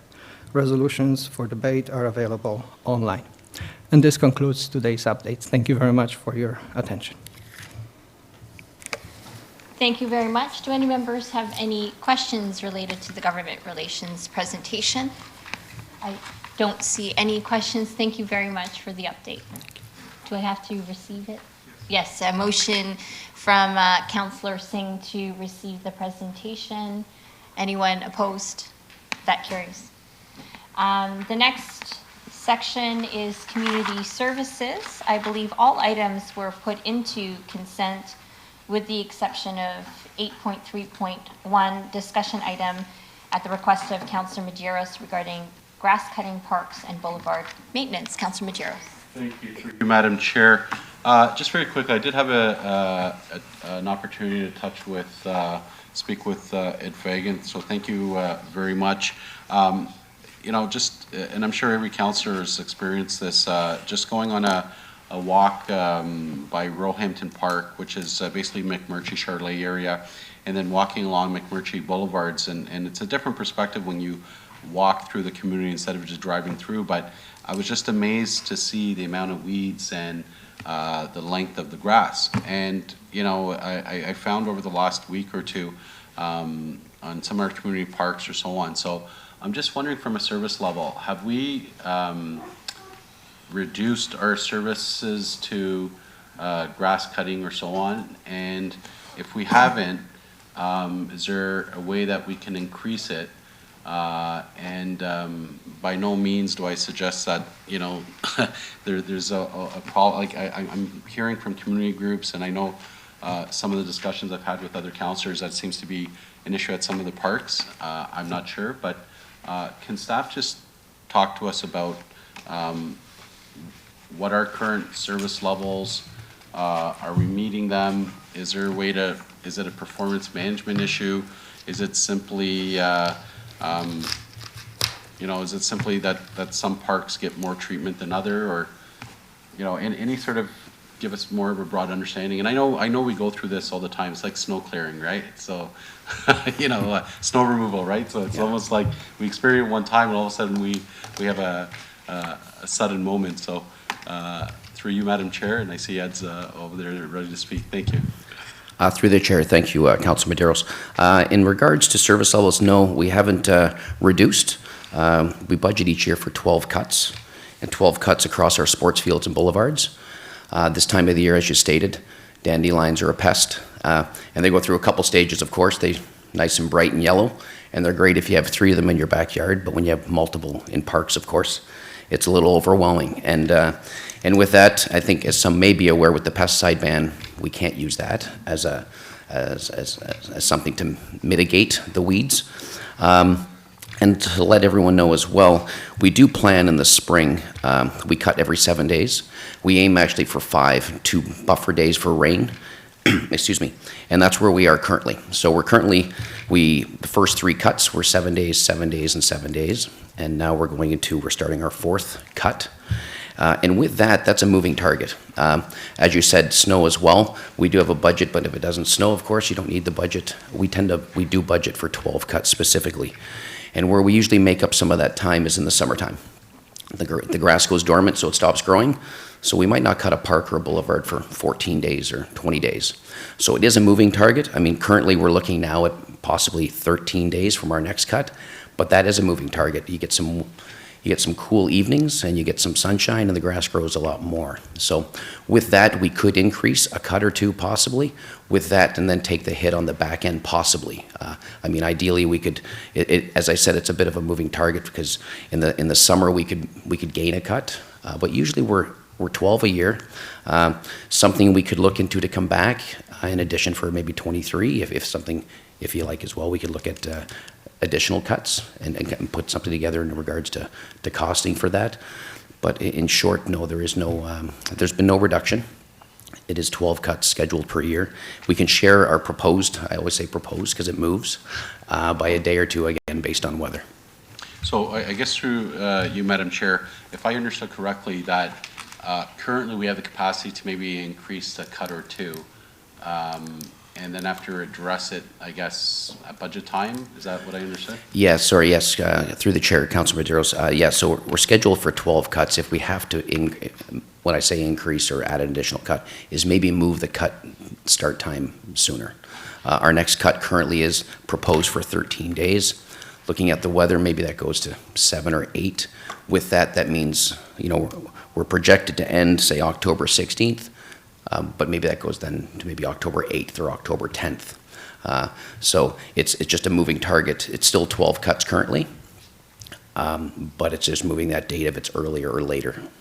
Yeah, and I guess that through you, Madam Chair, and I would be, you know, open to that, but I guess, you know, more than happy to just move direction for you to maybe report back to council at your convenience that, you know, in terms of, you know, what we expect with that increased 1 or 2, if we have the budget, and then after what would be another budget consideration, maybe referred to budget in terms of increasing service level.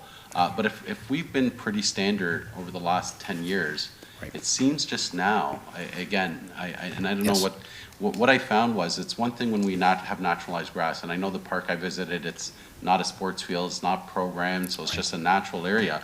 But it was just a whole field full of, you know, dandelions. So to me, it felt, you know, you know, you look at that and you just, because there's no use for that naturalized area. No kids can play in it. No one, you know, and growing up, I don't know why, I guess during the summer, that's a place where I'd go kick a soccer ball and me and my friends go play, but just seems recently, the last couple of years. So is my perception off, or is there something that I'm missing? No, through the chair, Councilor Medeiros, you're correct.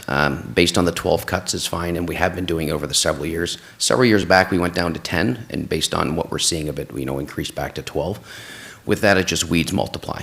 And so with that, each year, I don't have the exact how much, if it's 10% or 15%, but I know, again, a scenario in my backyard, 10 dandelions don't get touched, they turn into 15 and 20 and over each year.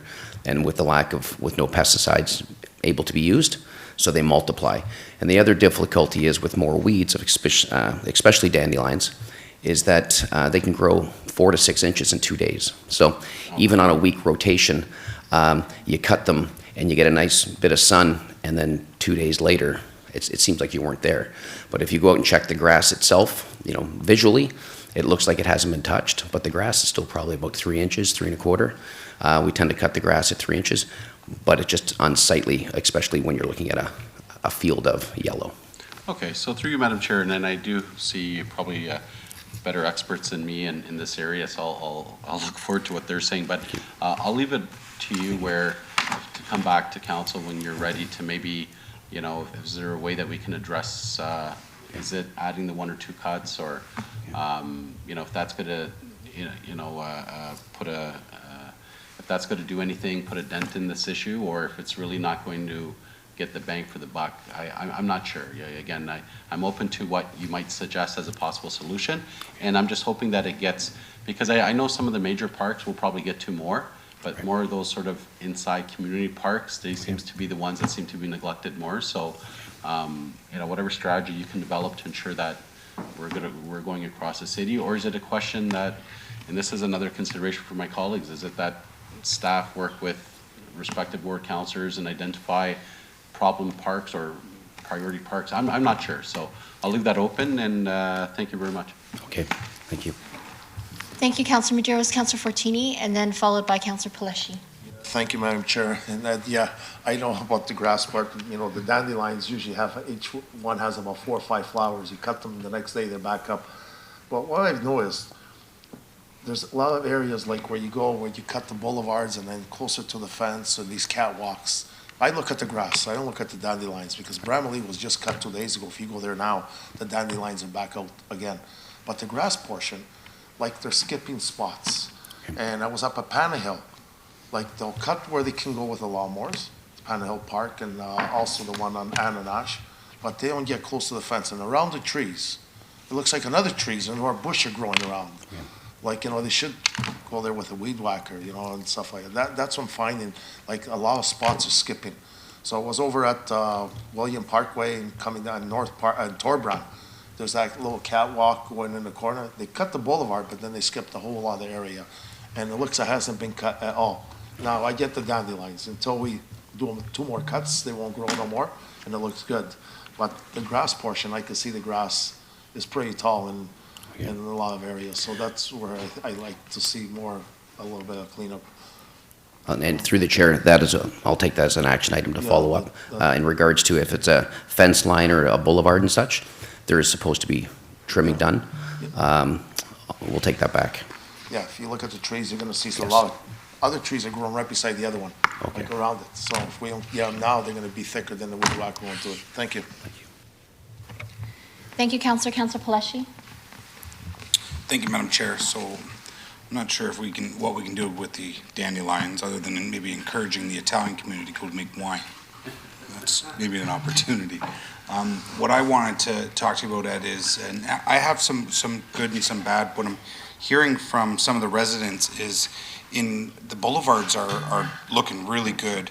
The open spaces where they're going and cutting and the grass was too high, the off-cut is completely devastating the whole area.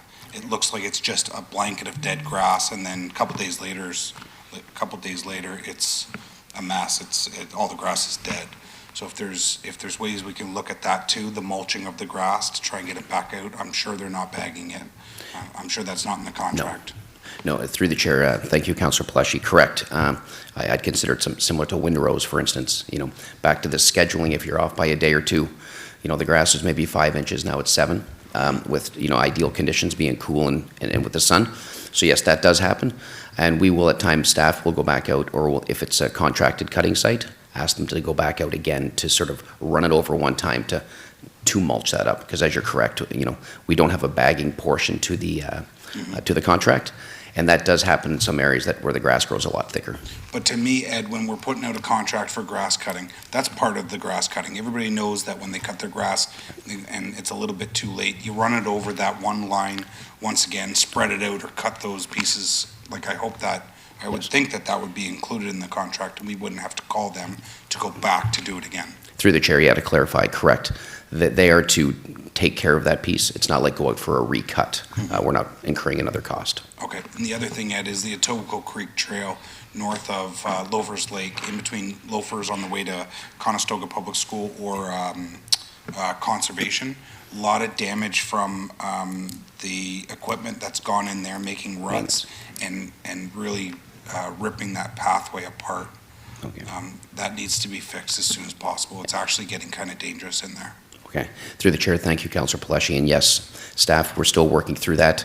We do get damage on certain pathways where snow machines have ideally. Absolutely. It's that first cut of the season. The first plow of the season is most important. Yep. You slide off a path, you've got a rut, now you've got it for several months. We do go out in the spring, this time spring, summer, to top them back up and reseed.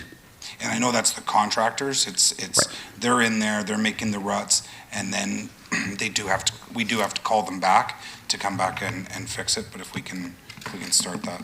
Other than that, I think the boulevards that we've been doing, and one particular right at the corner of Bovaird and McLaughlin Road, I saw a young gentleman using just the weed whacker around the boulevard.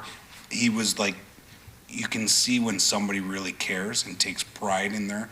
Man, did he really care. I wish I would have pulled over and got his name, but I couldn't. Thank you. Okay, thank you. Thanks, Ed. Thank you, Madam Chair.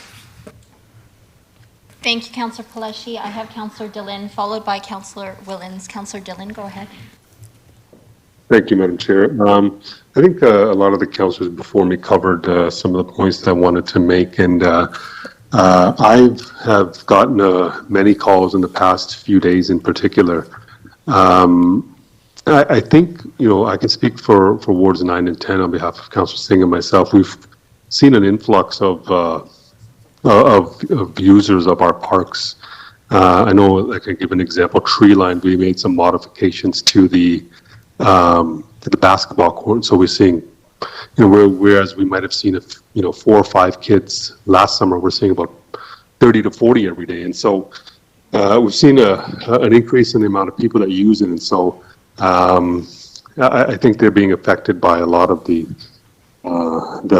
weed growth, and some of the kids playing soccer, they're having issues as well. That's what I've noticed. And so I really appreciate, the motion moved by Councilor Medeiros coming back with different options. And I think if we can have a discussion and maybe talk about how, our parks have changed and maybe the way it's being used, I think that might be helpful in coming back with some more solutions. But I appreciate the information staff provided, and I look forward to the information coming back. Thank you. Thank you, Councillor. Councillor Willens, followed by Councillor Singh. Councillor Willens. Yes, just quick question for Ed. What's the minimum length of the grass that we're cutting on boulevards? Currently, we're cutting it at 3 inches. Okay, because you would know as well that the higher the grass, the less dandelions you're going to have, because grass will control the dandelions. But it's only an issue this time of the year. And I appreciate the dandelions because of my bees, but it is only this time. And to Councilor Medeiros' point, he's correct. It does look unsightly, but it is a short time. So if there's maybe we can increase cuts, that might help. But I think keep that grass a little longer. Through the chair, thank you, Councillor. Thank you, Councillor. Councillor Singh.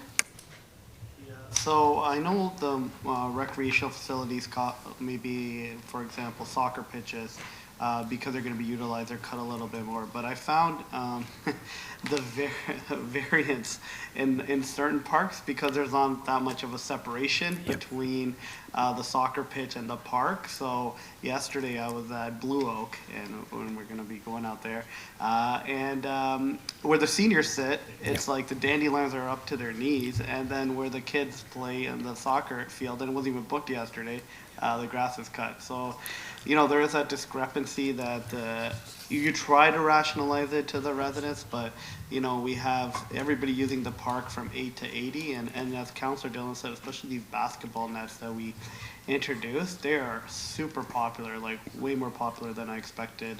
He mentioned Tree Line, I can mention Upwood Park. They're just so utilized. So everybody's using the park. They're really highly utilized in Brampton. But in certain parks where there's no clear boundaries and distinctions between the soccer fields and maybe where the area the seniors sit or the playground, it's hard to explain to families why they stopped at that point and didn't continue through. And I had a challenge.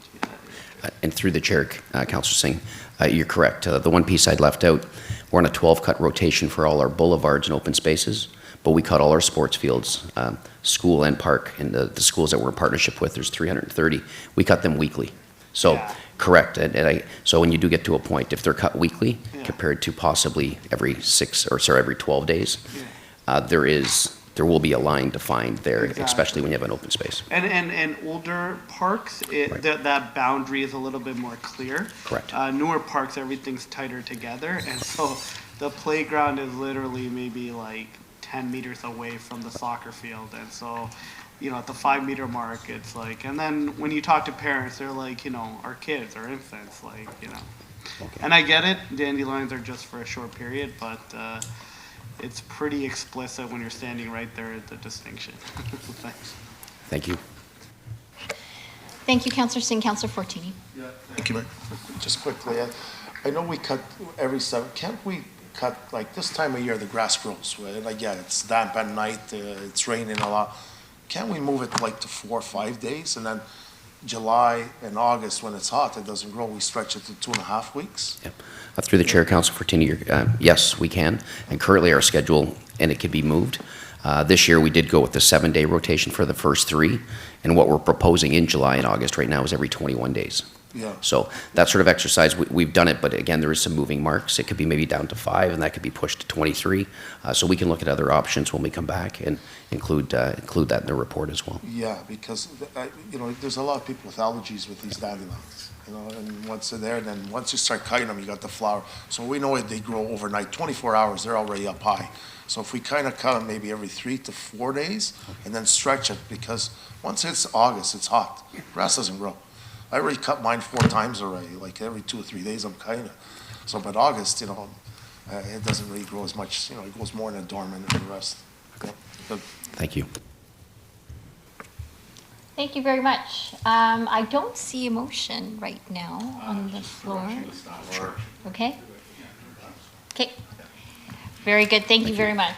Next item is 8.3.2, discussion item at the request of Councillor Fortini regarding the weekend storm damage. Councillor Fortini.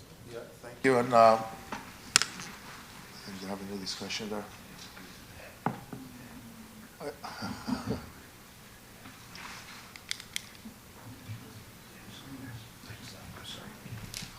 Yeah, and thank you. Sorry, I don't know if Councillor. it was yourself or Mark Parks. I know I had a discussion with Mike already over the storm, and a lot of residents are calling, what do we do with all these trees now?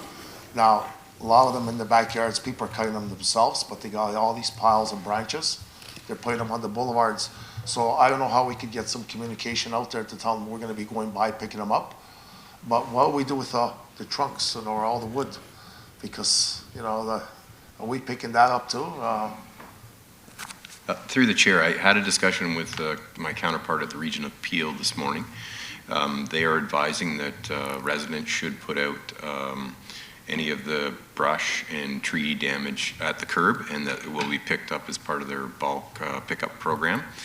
One constraint, and they wanted to reinforce this, that the pieces cannot be longer than 6 feet in length, so they need to be reduced down to 6 feet or smaller. Is that the branches or the bigger stuff? Because I seen piles, people are just making piles and not bringing them length, but that's branches, it could be 8, 10 feet long. Through the chair to Councillor Fortini, it was indicated to me that even the larger pieces can be picked up, but the big key is that they're not longer than 6 feet in length. Yeah. They don't have to be tied up, right? I think they're gonna be bringing shredders or just throwing them in, chippers? I believe there's going to be a combination of efforts, either picked up or shredded, depending.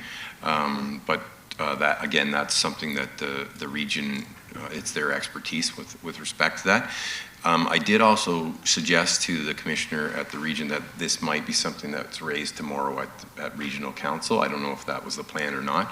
So she does have that heads up in advance. So if it is decided that it's raised at regional council, maybe some of those more detailed questions can be answered at the regional council. So it's gonna be done by the region then? It's not, Through the chair, that's correct. Aside from arterial roads that don't have direct residential frontage, then not to speak on behalf of the Parks Group, but their forestry group will be cleaning those up. By way of what happened over the weekend, roads ops was involved as far as keeping the stuff off the arterial roads that landed on the arterial road, moved it to the boulevard.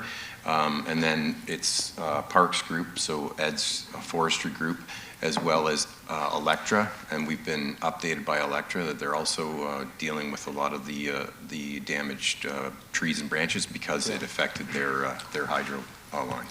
Okay. So you got a big cleanup to the parks. I know Through the chair, yeah, I could add a little bit to that. So from the storm, staff did a great job, all weekend. Yeah. With that, you will notice over the next week or two, piles of brush for that reason, because still we're currently just trying to open up sidewalks, roadways, making sure everything is safe. And then from there, there'll be a return back to clean up some of the debris. And what you will also notice, we anticipate more calls in about 2 weeks with storms such as this, is because there's lots of branches up in the trees that have snapped off, probably maybe not as a hazard, but not even noticed yet. So in about 10 days, you'll start to notice some browning, and then we'll see an increase in service requests at that time as well. And staff, again, will go back and assess and take care of what's required. Okay, my other question is, so when you have a tree on the boulevard, I know 2 houses down from my neighbor, the tree broke. so we cut it down, the stump left it, and are we gonna, do they have to call to replace the trees, or we're gonna start marking them, say, okay, this is broke, they're gonna need a tree? Through the chair, great question. If we've been on site, it's usually because we've been contacted through a work order through 311. And then proactively, we will be going around assessing, doing what you had just stated as well. There's no harm, though, if a resident wanted to call in and just look to see if the address is in the system. And if it's not, then have it included, so it can go on our list to come back and have that stump grinded down, and then in the future have a tree replanted. Yeah, okay, great, thank you so much. Thank you very much. We have a motion moved by, oh, I apologize. Councillor Williams, go ahead.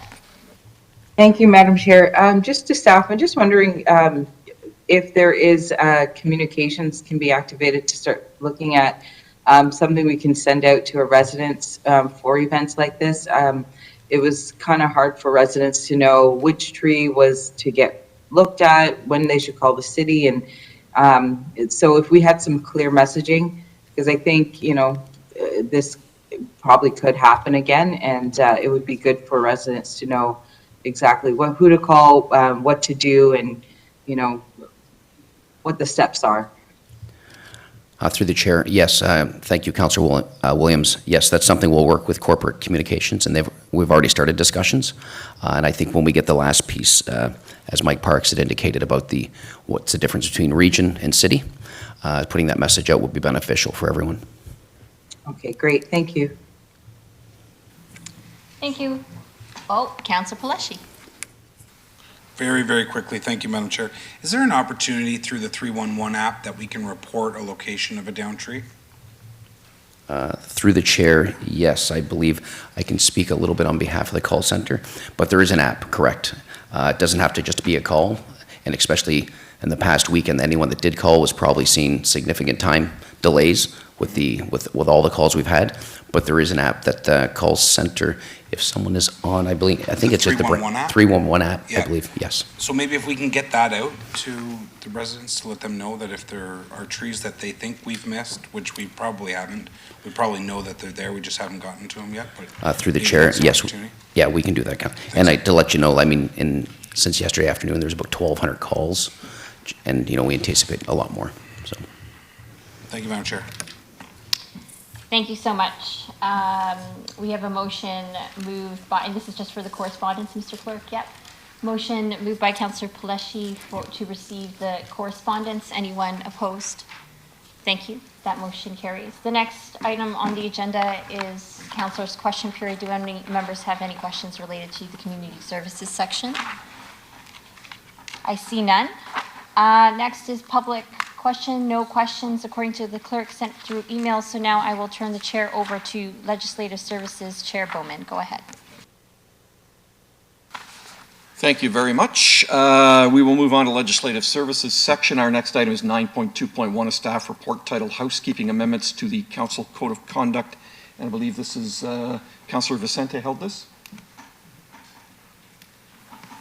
Thank you, Chair. Could we ask Clerk's office to provide us with an overview of what is happening here in this report and what will be the results? Through you, Mr. Chair. So this report is truly a housekeeping report. There were amendments made at the end of 2017 to the Municipal Act that affected a couple of things. One is the first thing, it set out some parameters with respect to complaints regarding council code of conduct that are made by an individual that relate to the ability of the Integrity Commissioner to investigate those complaints. And effectively, the Act amended the requirements that municipal codes of conduct and complaints for investigation by the Integrity Commissioner would essentially cease as of nomination date in an election year. Nomination day for this year, for this election, is August 19th. And therein, any complaints would be stopped, and a complaint would not be restarted after the election unless either the complainant or the affected member that may be identified in the complaint restarts the complaint within a 6-week period, I believe it is, after voting day. So there's not an automatic restart of a complaint that may be with the Integrity Commissioner. So that's one change that was made to the legislation. Therein, some housekeeping changes are made to the Council Code of Conduct. Our existing Code of Conduct, based on the 2016 draft approved by the previous term of council, set out an August 1st timeline for ceasing complaints or stopping complaints being processed through the Integrity Commissioner. So that's effectively been trumped by the new legislative requirement. The second change is prior to the amendments in late 2017, if a person or an elector, as set out in the Municipal Conflict of Interest Act, had a complaint that a member of council was in a conflict of interest as defined under the Municipal Conflict of Interest Act, the only recourse a person had, an elector, would be to go to the court, to petition the court, to challenge that member X is in contravention of the Municipal Conflict of Interest Act, which is a protracted process, to say the least. The amendments to the Municipal Act and to the Municipal Conflict of Interest Act still provide that pathway available to electors, but it also provides a pathway now such that an elector can file a complaint essentially with the Integrity Commissioner. So the Integrity Commissioner now has jurisdiction with respect to potential conflict of interest complaints regarding elected officials. And this housekeeping amendment incorporates that more appropriately into the complaint protocol to basically parrot the wording that's in the legislation relating to potential complaints that deal with the Municipal Conflict of Interest Act. Because for the most part, the current code of conduct, the 2016 version, was relatively silent on the interplay with the Municipal Conflict of Interest Act, because prior to those amendments in late 2017, it was a separate process through the courts.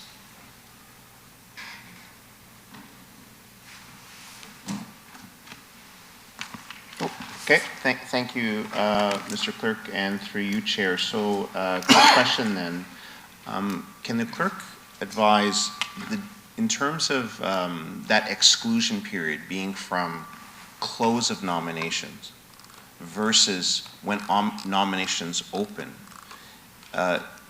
is that defined by us as council, or is that defined within a provincial act? Through you, Mr. Chair, it's defined through legislation. So nomination day is a defined term, essentially, that is the last day that nominations can be accepted for the municipal and school trustee election. On its face, it may seem a little confusing, because one would think nomination day actually is the start of nominations, but in fact it is defined as the last day of nominations, which is August 19th for this election. Through you, Chair, would we have the ability to begin that exclusion period at the start of nominations? Because you're right, that would seem to make more sense. Through you, Mr. Chair, perhaps then that would be setting up a threshold that's higher than the Municipal Act. It may be something that somebody may argue that a council that does that is essentially limiting the ability for the public to make complaints about the behavior of members of council through the Code of Conduct prior to the legislative period for which those complaints have to be stayed. So that somebody could still potentially apply, file a complaint with the Integrity Commissioner, and the Integrity Commissioner, for the most part, is bound by legislation, which would trump a council decision. Well, that's a very good point. Thank you. My next question has to do with the changes to Clause 4. So that 6-month period, is that essentially a statute of limitations, one might say? That is correct. Okay. Thank you very much. I have no further questions. Happy to move. Can we have a recorded vote, please? Thank you very much, Councillor Vicente. So you will move receipt of the report and the recommendations therein with a recorded vote. I will turn it over to the City Clerk for the recorded vote. Through you, Mr. Chair, members are in favor or opposed to the recommendations, please indicate. Councillor Santos. Yes. It's a yes. Councillor Vicente. Yes. It's a yes. Councillor Willens. Yes. It's a yes. Councillor Paleshi. Yes. It's a yes. Councillor Medeiros. Yes. It's a yes. Councillor Williams. Yes. Councillor Fortini? Yes. It's a yes. Councillor Singh? Yes. It's a yes. Councillor Dillon? Yes. It's a yes, and I just want to confirm. Yeah, Mayor Brown is here, and I vote for as well. Thank you, Mayor Brown, and Chair Bowman.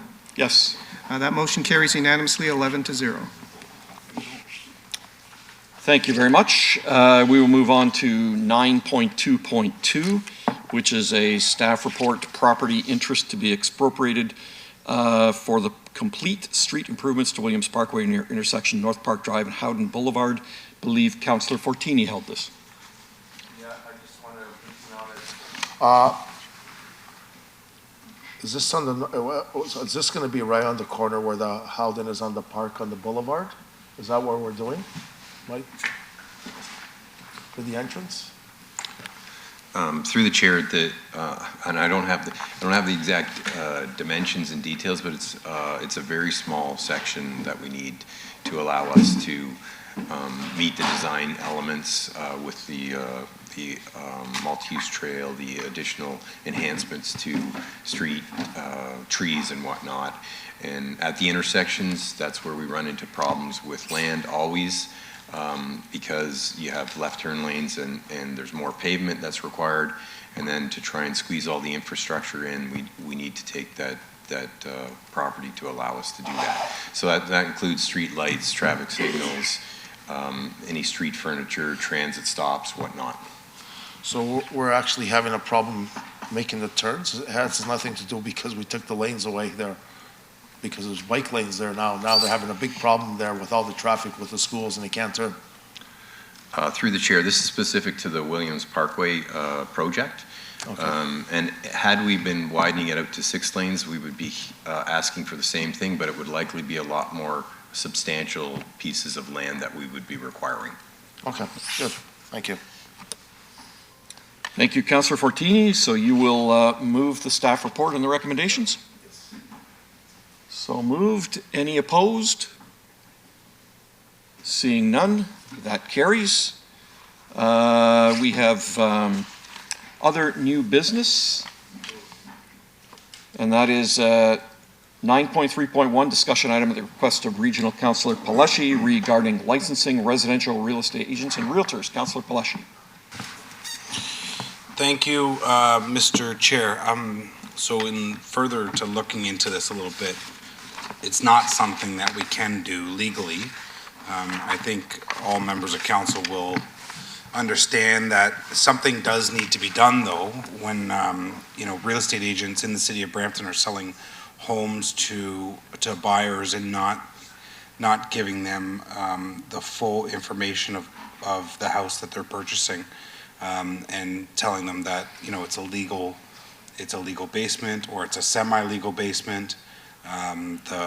It could go from parking restrictions to, and then we talk about, just their signs alone where, they put a real estate, a for sale sign on the lawn that is within the size of what they're allowed to do, but then they put the sold sign on it, which takes them out of the size that they're allowed to do.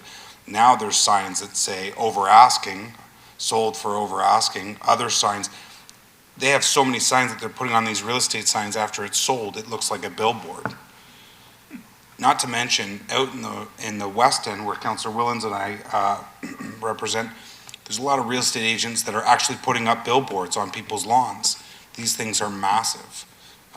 So unfortunately, we can't license the real estate agents, but I think what we should do as a council is say to the province, asking them for the power to do so. And I think that it's provincially legislated, but I think that this council should ask the province, provide us with the ability to further license the real estate industry based off of the constant bylaw infringements that they've had in the city of Brampton. So if maybe I can ask staff to put something together, and if we can bring that to council next week for approval, I'd appreciate that. Thank you, Mr. Chair. Thank you very much, Councillor Palashi. Is there any other comments or questions? sorry, through you, Mr. Chair. So is the request that there is a motion that we write to the province to request powers? Is that? Yes. Okay. Staff are going to put something, a letter together and bring it back to us next week? Council? This is committee. Certainly, if that's the wish of committee. The letter would not be issued until council authorizes that, but yeah. Okay. Very confused, Peter. No, through you, Mr. Chair. So this committee, are they passing are they giving direction through a motion to have staff prepare a letter? Yes. Yes. Okay. Okay. So there is a motion moved by Councillor Paleshi. Any opposed? Seeing none, that motion carries. So we will expect that letter to come to council next Wednesday. Thank you very much. We have no correspondence that I know of, 9.4. 9.5, councillor question period. Do any councillors have any questions about anything on the Legislative Services agenda today? Seeing none. Is there any questions from the public, Mr. Clerk? No questions from the public. And that finishes off Legislative Services section. And I will turn the chair over to Councillor Medeiros for Economic Development. Thank you. Thank you very much. And we do have a staff presentation, update business retention expansion, food processing and logistics sectors, item 10.1.1. And presenting today is Martin Bull, our Sector Manager for Food, Health and Life Sciences Economic Development. Welcome, Martin. Good morning, councillors. Good to be back and great to talk to you and for a few minutes about business retention and expansion. If I could have the second slide, please, in the background. We're all aware that business expansion and retention is critical to our economic recovery plan. In the last few months, we have been out visiting with several companies. I want to provide you with a quick update on what we've seen and heard with primarily food and beverage processing companies, but also a few logistics companies. When we met with companies, we're there to listen to their challenges and their opportunities. So 2 slides forward, please, to the supply chain overview of food and beverage. We are actually at a very great position here in Brampton in food and beverage. We have the opportunity to import raw materials through a variety of cargo and transportation companies. We have head office locations such as Loblaw that serve all of Canada and global markets. We have many processing plants from meat to pasta to ingredients. We also have several supporting industries such as testing, packaging, and also talent. We have the opportunity here in Brampton to connect to global markets through truck, CN Rail, CP Rail, and Pearson Airport. Next slide, please. I'm not going to review these companies. You can read them on the list here.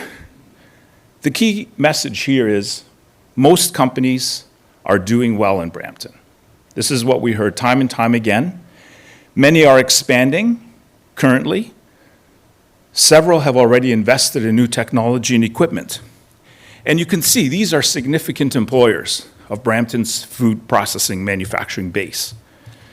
Cardinal Meats, for example, they are currently expanding. A shout out to our planning colleagues in helping them through this process. Ital Pasta, we're currently working on an expansion plan there. 200 employees, potentially growing to 300. Again, colleagues in planning and bylaw enforcement working closely with us. Multivac, a German company based here in Brampton. As I was visiting them, they were just starting on their trade show to Germany to talk about their high-end food processing equipment. Next slide, please. We are all aware of the importance of logistics and e-commerce in the current business environment. We have several companies that I have visited. Confederation Freezers, for example, is looking to expand. There is not enough cold storage in the country for food products. This is an opportunity for Brampton. eShipper is an e-commerce platform that started in our incubation center, entrepreneurship center, is now employing over 200 people. DB Schenker and DSV Logistics, large global logistics companies here in Brampton. Both are looking for talent, both are growing, and in the case of DB Schenker, they're actually looking at greening their footprint here in Brampton. So just a few pictures. Next slide, please. So this is my photography. I'm not a great photographer, but I just wanted to make the point that we are actually out here looking and meeting with these companies. Bank Brothers, 109 East Drive, they are looking to expand. They're in the business of oils and tallows for the food industry. Ollie Mel Chicken, I believe several councillors have already visited this plant. Again, recent equipment expansion there. Next slide, please. So Cardinal Meats is the one I was talking about, 40,000 square foot expansion that is currently being worked upon. Connected them with our colleagues at the Conservation Authority. There's some challenges around the floodplain on the site. We hope to solve that soon.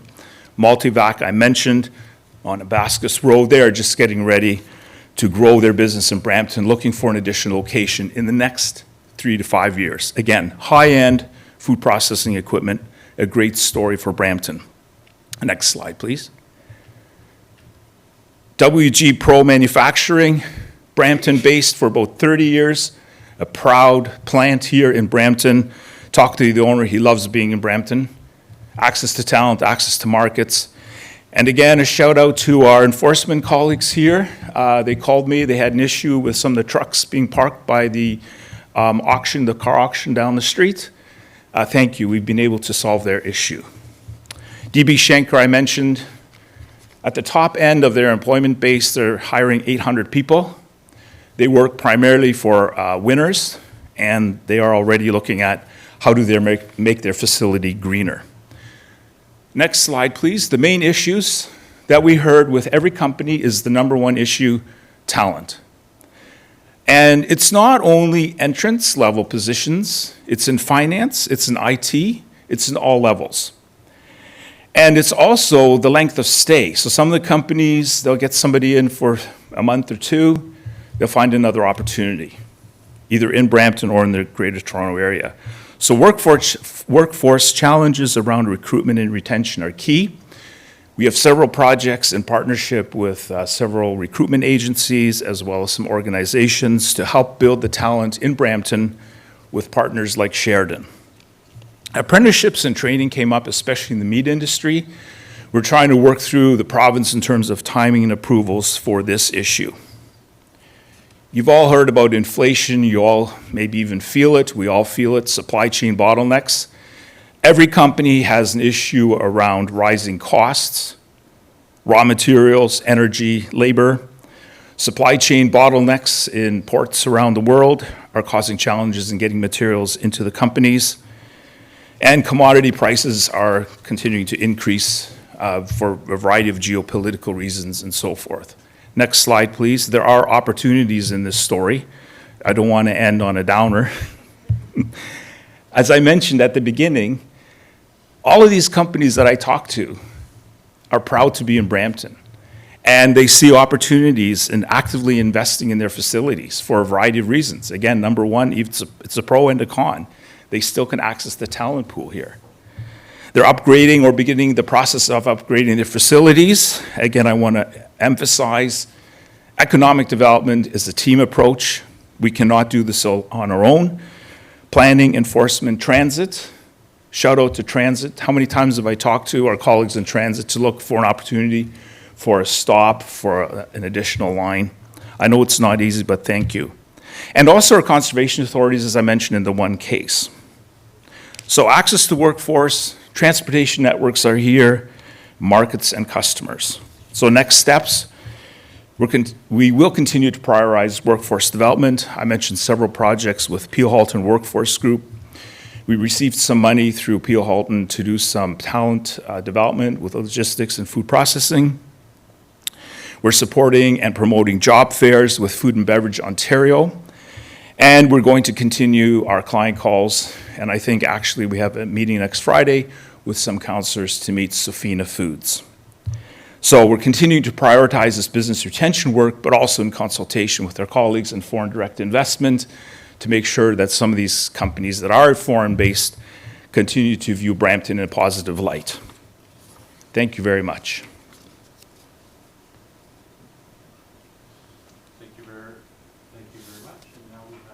Councillor Singh. Thank you, and thank you for the presentation. Obviously, there's a lot of work being done in the food processing sector. I did have one question. It was something I was thinking about, and you did touch on it, is cold storage.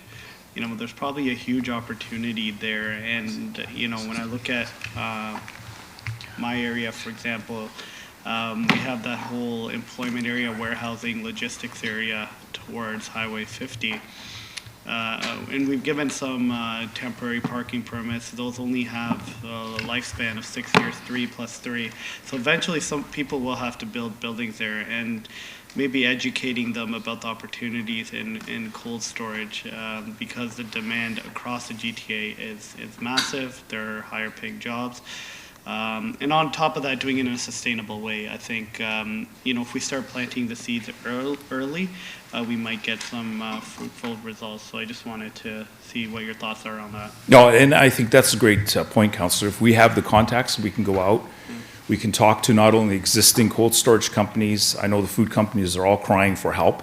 And if we can help that location here, would love to have that conversation, even with some of the developers. So, yeah, exactly. For sure. Because, yeah, people are looking for ideas. I know it's not cheap, but if we look at the long-term health of supply chain and food processing, cold storage is going to play a pivotal role. But doing it in a sustainable way, I think there's a lot of innovation in the last few years that we can tap into. Yeah, absolutely. And we do want to continue this work of looking at the food and beverage supply chain. Yeah. So helping those companies that maybe we haven't addressed or talked to, want to make sure that they're all connected, and that companies, for example, in the meat industry are aware of opportunities to do the cold storage here. Yeah, perfect. Thank you. Thank you. Okay, thank you. Councillor Pelletier.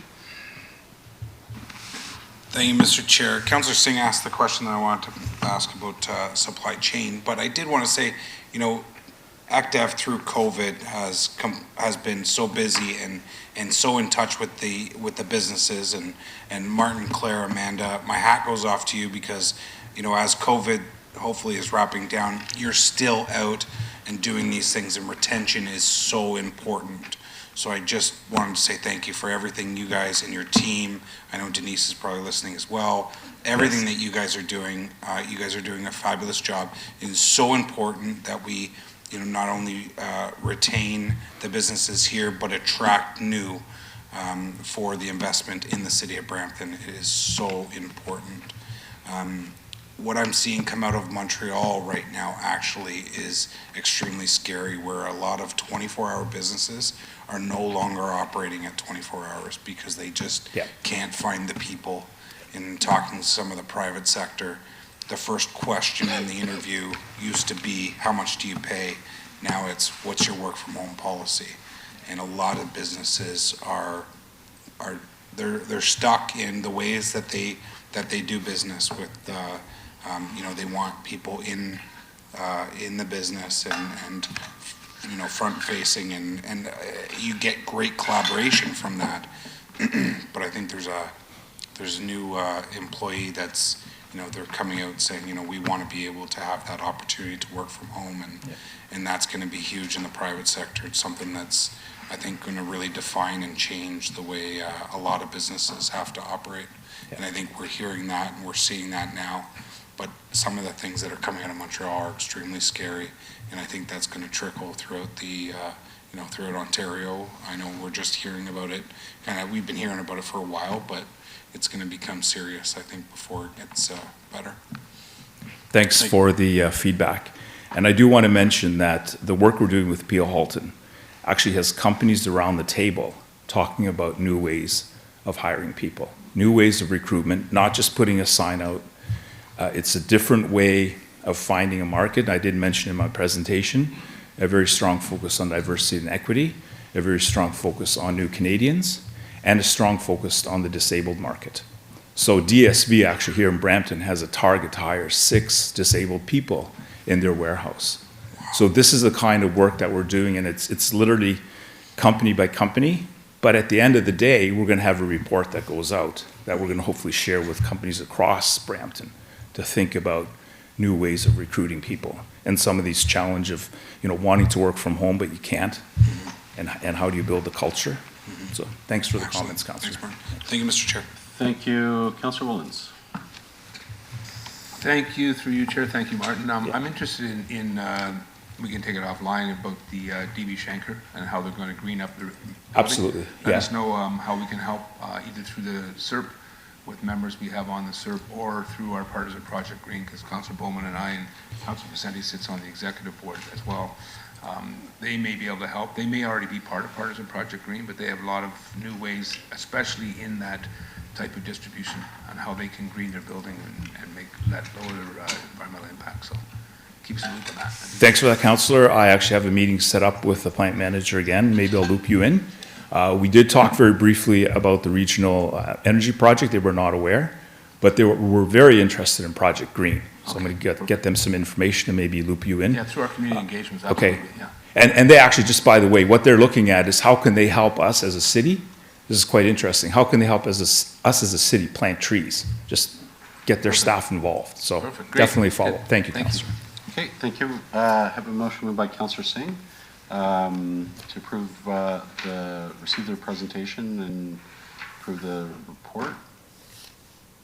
There's no report, staff presentation. Sorry, anyone opposed? I see none. Motion carries. Thank you. Thank you very much. Our next item is item 10.2.1, the staff report regarding Toronto Global new team sheet. Are there any questions from members of the committee? Councillor Singh. I do have one question. Let me just see, right here. There's a governance change to a private and public sector board of directors, which sounds good, but then the next line is that would not include municipal representation. So who would it include from the public sector? Thank you, Councillor Singh. That we don't have clear details on right now. The term sheet is in draft form, but that is correct. The new governance model that they're proposing does not include any Economic Development Office senior staff on that board, and it would essentially replace the EDO Management Council. And how does staff feel about that?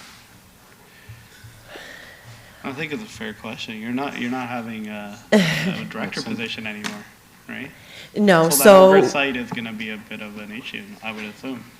What they have proposed is that the Economic Development Offices would present to their board once a year and be part of their business planning process. Okay. So right now, staff's recommendation is not to accept the new term. So is it just going to go back and forth in negotiations? Is that what and then you'll come back to council? Is that sort of the path forward? Yeah. So the recommendations are obviously to receive the report and that City of Brampton not accept the new term. So I guess we're going to continue to negotiate. That's right, we would. Yeah, so the thing I flagged about the board of directors, I would hope that would be part of the Okay, negotiation. and I think it's important to know where we are with the last agreement with Toronto Global.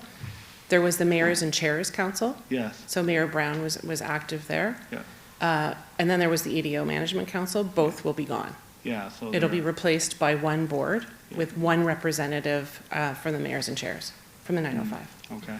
I look forward to what you come back with through your negotiations. Obviously, there are some causes for concern, but you'll be back, so I'll move it, and thank you. Thank you. A motion moved by Councillor Singh to receive the report and to move the recommendation. And City Clerk, I'll ask you to administer a recorded vote as requested by Councillor Pelletier. Members of committee, recorded vote has been requested. All in favor or opposed, please indicate. Councillor Santos. Yes. It's a yes. Councillor Vicente. In favor. It's a yes. Councillor Willens. Yes. It's a yes. Councillor Pelletier. In favor. It's a yes. Councillor Bowman. Yes. It's a yes. Councillor Williams. Councillor Williams. Councillor Williams, your microphone is muted. I'll come back to you. Councillor Fortini. Yes. That's a yes. Councillor Singh. Yes. It's a yes. Councillor Dillon. Councillor Dillon.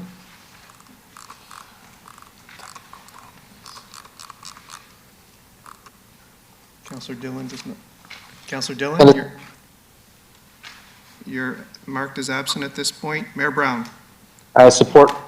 Thank you. Councillor Williams. Sorry, I couldn't hear. trying to think for a second there. Councillor It Williams, just this went is a silent. recorded Are vote we- on report 10.2.1. Oh, yes. That's a yes, thank you. Chair Maderos. Yes. That motion carries unanimously, 10-0 with one absence. Okay, we have no further new business, no correspondence. Councillor, question period. Any questions from members of committee? I see none. Public question period. There are none. Great, so I'll now pass it over to Councillor Singh to chair the corporate services section of the committee agenda. Oh, we do have a hefty agenda, so I'll move we recess for lunch, and I'm gonna propose 1 o'clock, if that's okay. Okay, I see heads nodding, so 1 o'clock recess. Thank you, Mr. Chair. Members of the committee, this meeting is now recessed to 1 o'clock. Members of the public can continue to keep the link open.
It's Councillor Dillon. Are we going into closed session or are we in public session?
So item 11.11 is a staff presentation regarding Bill 109, More Homes for Everyone Act 2022, key elements of city implementation strategy.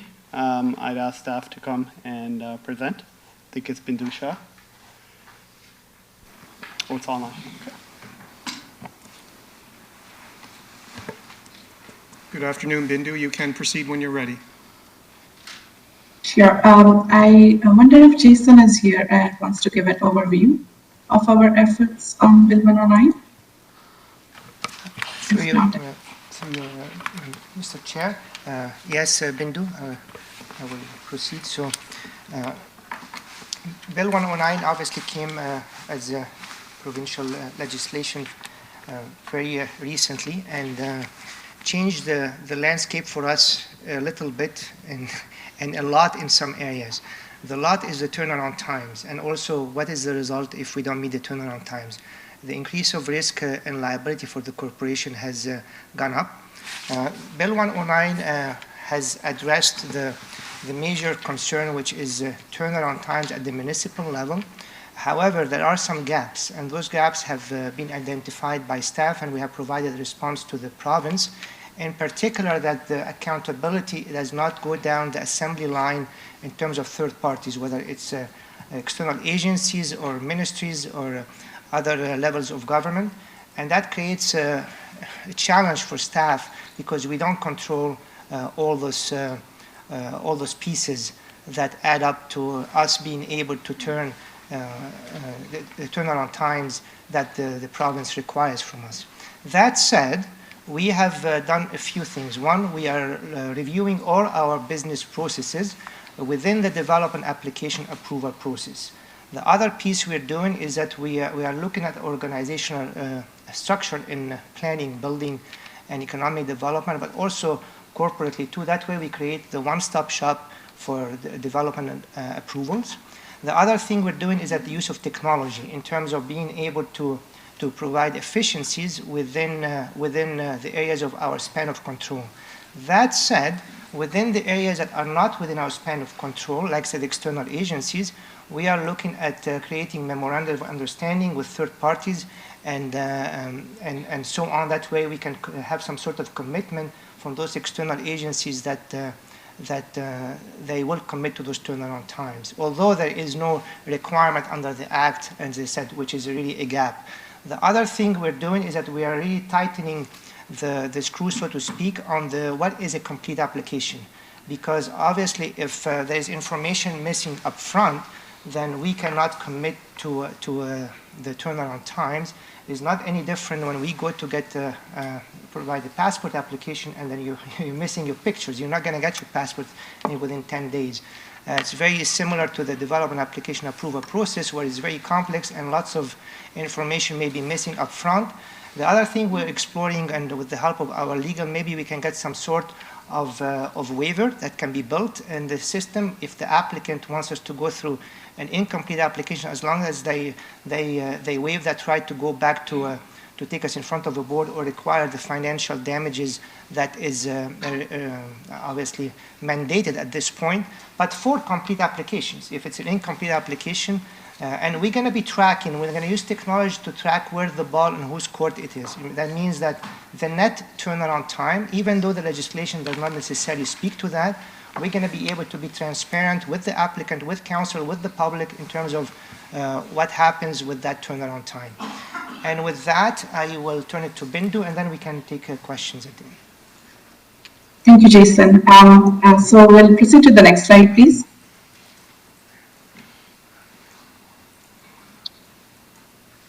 So as we discussed in the previous council meeting, Bill 109 is an act to amend the various statutes with respect to housing development and other matters. And it is worth noting that this is the first response to the previous Housing Affordability Task Force report, which had 55 recommendations in total. And we understand that this is the year one bill that is coming out of this, and over subsequent years, all of the task force report recommendations will be addressed by the province. So this Bill 109, it received third and royal assent on Thursday, April 14th. And it is intended to kind of incentivize the timely supply of housing units to the market. Next step, please. This bill brings a lot of changes to 5 statutes, including the Planning Act and the DC Act. Today, we are going to be talking about the first 2, the Planning Act and the DC Act. And this presentation and the report we have prepared in collaboration with multiple divisions and departments of the city, including the ones listed on the slide. Next slide, please.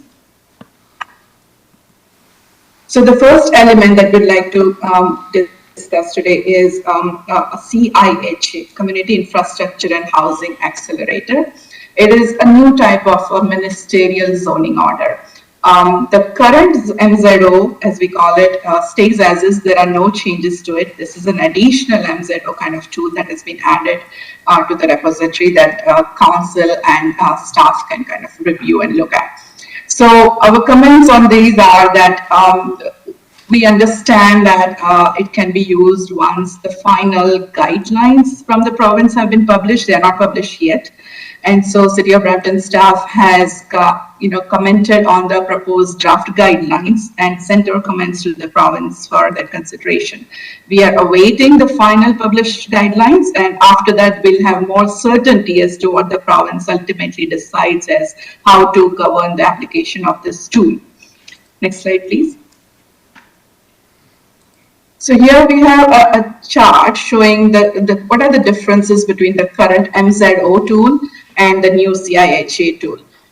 In the current MZO, there is no requirement of public notice and consultation. So a request can be sent to the minister without that. In the new tool, there is a requirement of public notice and consultation as considered appropriate by the municipality. Number two is the minister can, it's not a difference, more like a similarity. The order can be granted with some modifications and conditions. But the number three is critical, where the current MZO does not need to be compliant with provincial policy statements or municipal OPs and are not subjected to tribunal appeal. That power stays in the new CIHA. However, there is additionally an exemption, meaning that any subsequent approvals, so a subdivision application or a site plan application, that will also be exempted from the Planning Act, OP, and other requirements, which was not the case under an MZO. However, the city will have to make sure that adequate mitigation of any adverse impacts is included in the proposed plan. So that is a big change. And the last piece is that there were no guidelines on MZOs, and that in CIHA, they can only be requested by councils after they follow or show that they are following the guidelines. Next slide, please.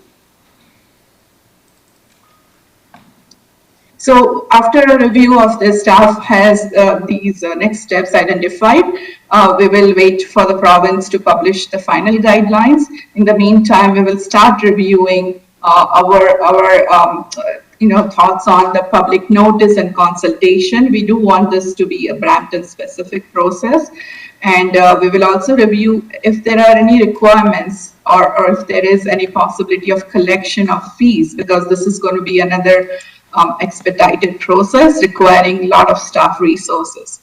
And we will need some guidance or clarity around what kind of submission materials are required for evaluating these proposals. So we might have to set up some guidelines of our own if the province does not provide that in the new guidelines. Next slide, please. So this is the second key element of Bill 109. As Jason mentioned, gradual refund regime will apply on applications received on or after January 1st, 2023. And the chart shows the timelines of any decisions that need to be made for the refund of the fees issued before to receive 50%, 75%, or 100% refund.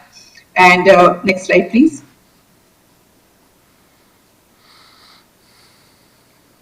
We have had a look at this, and we are also working closely with other municipalities and understanding what the general concerns are on this issue are.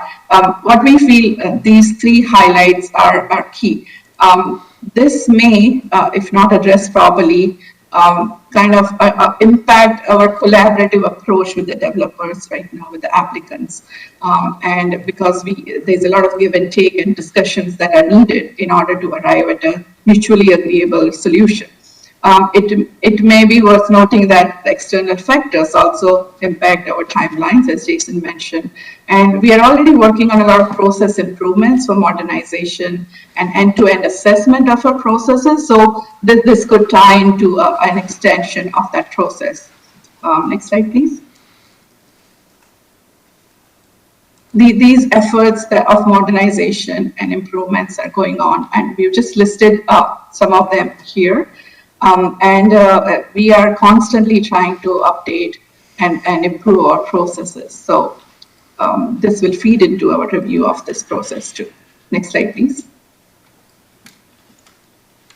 So we have done an investigation into what would be the cost implications or recovery implications if this Bill 109 was established in 2021. So we have taken a review of all the applications that would qualify under the new guidelines, the OPA, ZBA site plans. And based on our assessment, it would seem that most of the fees would have to be refunded. And that is shown in the table here. We understand that this wasn't in place at that time. However, knowing that applications are going to be similar in the future, this could very well be the case. Next slide, please. So we have thought of a few options. These are very preliminary thoughts. Of course, we'll work more with the industry and with other partners to see which one of these really can be pursued further. But at first glance, these are some of the thoughts that we could be pursuing to make sure that this reimbursement regime does not impact our finances to a large extent. The first one there is establishing a more robust pre-application process. So currently our pre-application files, submissions, which are not mandated by legislation under the new timelines, those processes are kind of simpler than a full application process, and they are not sent out to external parties for review. So we might be able to, strengthen those processes so that the formal timelines are not impacted too much. If we can identify red flags on an application earlier in the process, it will be easier to follow up and meet the timelines later on. The second one is something that Housing Brampton also identified, some early neighborhood consultation before a full application comes in, and a formal public meeting is the first time neighbors hear of something going on in the neighborhood. So an earlier consultation, which could be quite useful to identify resident concerns. So that is something we can explore. The third one is even for complete applications, can we enhance the requirements so that less time is spent on resubmissions and re-reviews. The fourth one is, as I said, the entire development application process, review of that process. We are revisiting that. We were working on an end-to-end review of that process, so there could be a lot of potential of tightening up some of these timelines. We also thought of potentially expanding the holding provision, especially for zoning bylaw amendments, where we can approve a zoning bylaw with a holding provision for a completion of, let's say, a study or something. While the applicant works on that, they can apply for the next process, which is a site plan. That can help meet the timelines. And we will do a comprehensive review of the fees in consultation with the industry. Currently, the fees do not anticipate the increased staff resources that would be needed to faster and expedite some of these processes. And the last one is we want to explore if there is any option to stop the clock for review while the application is back with the applicant for revisions, or when council does not have any meetings scheduled where they could approve these applications. So these are some of the preliminary thoughts that we are working on. Next slide, please. And the bill also proposes amendments to subdivision control, where the minister now has authority to pass regulation on which conditions cannot be imposed on a subdivision application. They also propose a one-time discretionary authority to reinstate a draft plan that has lapsed within the last 5 years. Next slide, please. So staff, we do not know which conditions of approval could be impacted. The province had not clarified that. And if these could potentially have any negative impacts, are they conditions related to requiring finance or securities? We are not sure. So you propose a dialogue with the government to obtain more clarity. And for the second one on reinstatement of expired conditions, we are fine with that because that does not have a lot of impact on Brampton. Next step. Next slide, please.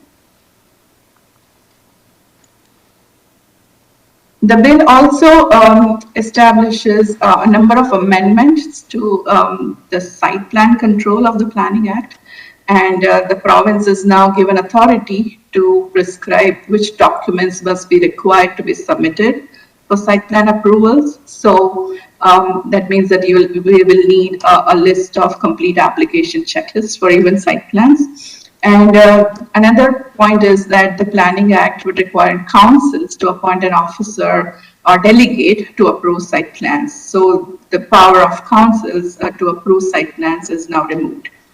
Next slide, please. The power to remove that or to establish a delegate is not a concern for Brampton because in Brampton, site plan approval is already delegated to staff. But for the first item where we will need to now establish complete application requirements for site plan applications, which will be similar to what we do for official plan amendments and zoning bylaw applications. Next slide, please. The bill also allows the minister to pass regulations on allowing surety bonds and other instruments. It is this power, I think, will only come in effect after proclamation happens. So what this is meant to do is it's intended to free up money for home builders because in the bonds versus letters of credit, which we normally use, letters of credit ensure that the municipality will receive its funds if a developer defaults in performing its obligations. For surety bonds, it is very difficult for a municipality to kind of pursue if there is a default and there is a lot of litigation that would happen with that. Next slide, please. So for next steps on this critical issue, we feel that we need to advocate to the province to consult with us before they finalize or proclaim this, like which types of surety bonds or other instruments are beneficial to municipalities. And internally, we will need to undertake a comprehensive risk assessment and will prepare a response for council consideration. We'll also look into other best practices and figure out which forms of bonds even are acceptable, such as demand bonds. And there are other mechanisms to ensure that the surety bonds are not disadvantageous. There are certain things that we could do in drafting the terms of the surety bonds so that they provide more protection to us. So we will come back to council with a response on that. Next slide, please. Bill 109 also establishes an alternate parkland dedication rate for transit-oriented communities. There is a specific definition of transit-oriented communities. So if an area meets that definition, then these are the alternate rates under which they'll have to dedicate parkland. And there's another element in that kind of declares lands in a TOC, which is transit-oriented communities, that has easements or it is below infrastructure as being encumbered, which is land conveyed for parkland with full credit. So even encumbered land will get full credit for parkland dedication. Next slide, please. So we have reviewed the definition and applicability of TOCs in Brampton. There is not a lot of clarity on whether there are any TOCs. We think not, but we are going to reach out to ministry staff and confirm that. If not right now, there could be TOCs designated in the future. So this provision we feel we are concerned about because it would limit our ability to provide adequate parkland. And the parkland that we would receive, which could be encumbered, would not be ideal. Next slide, please.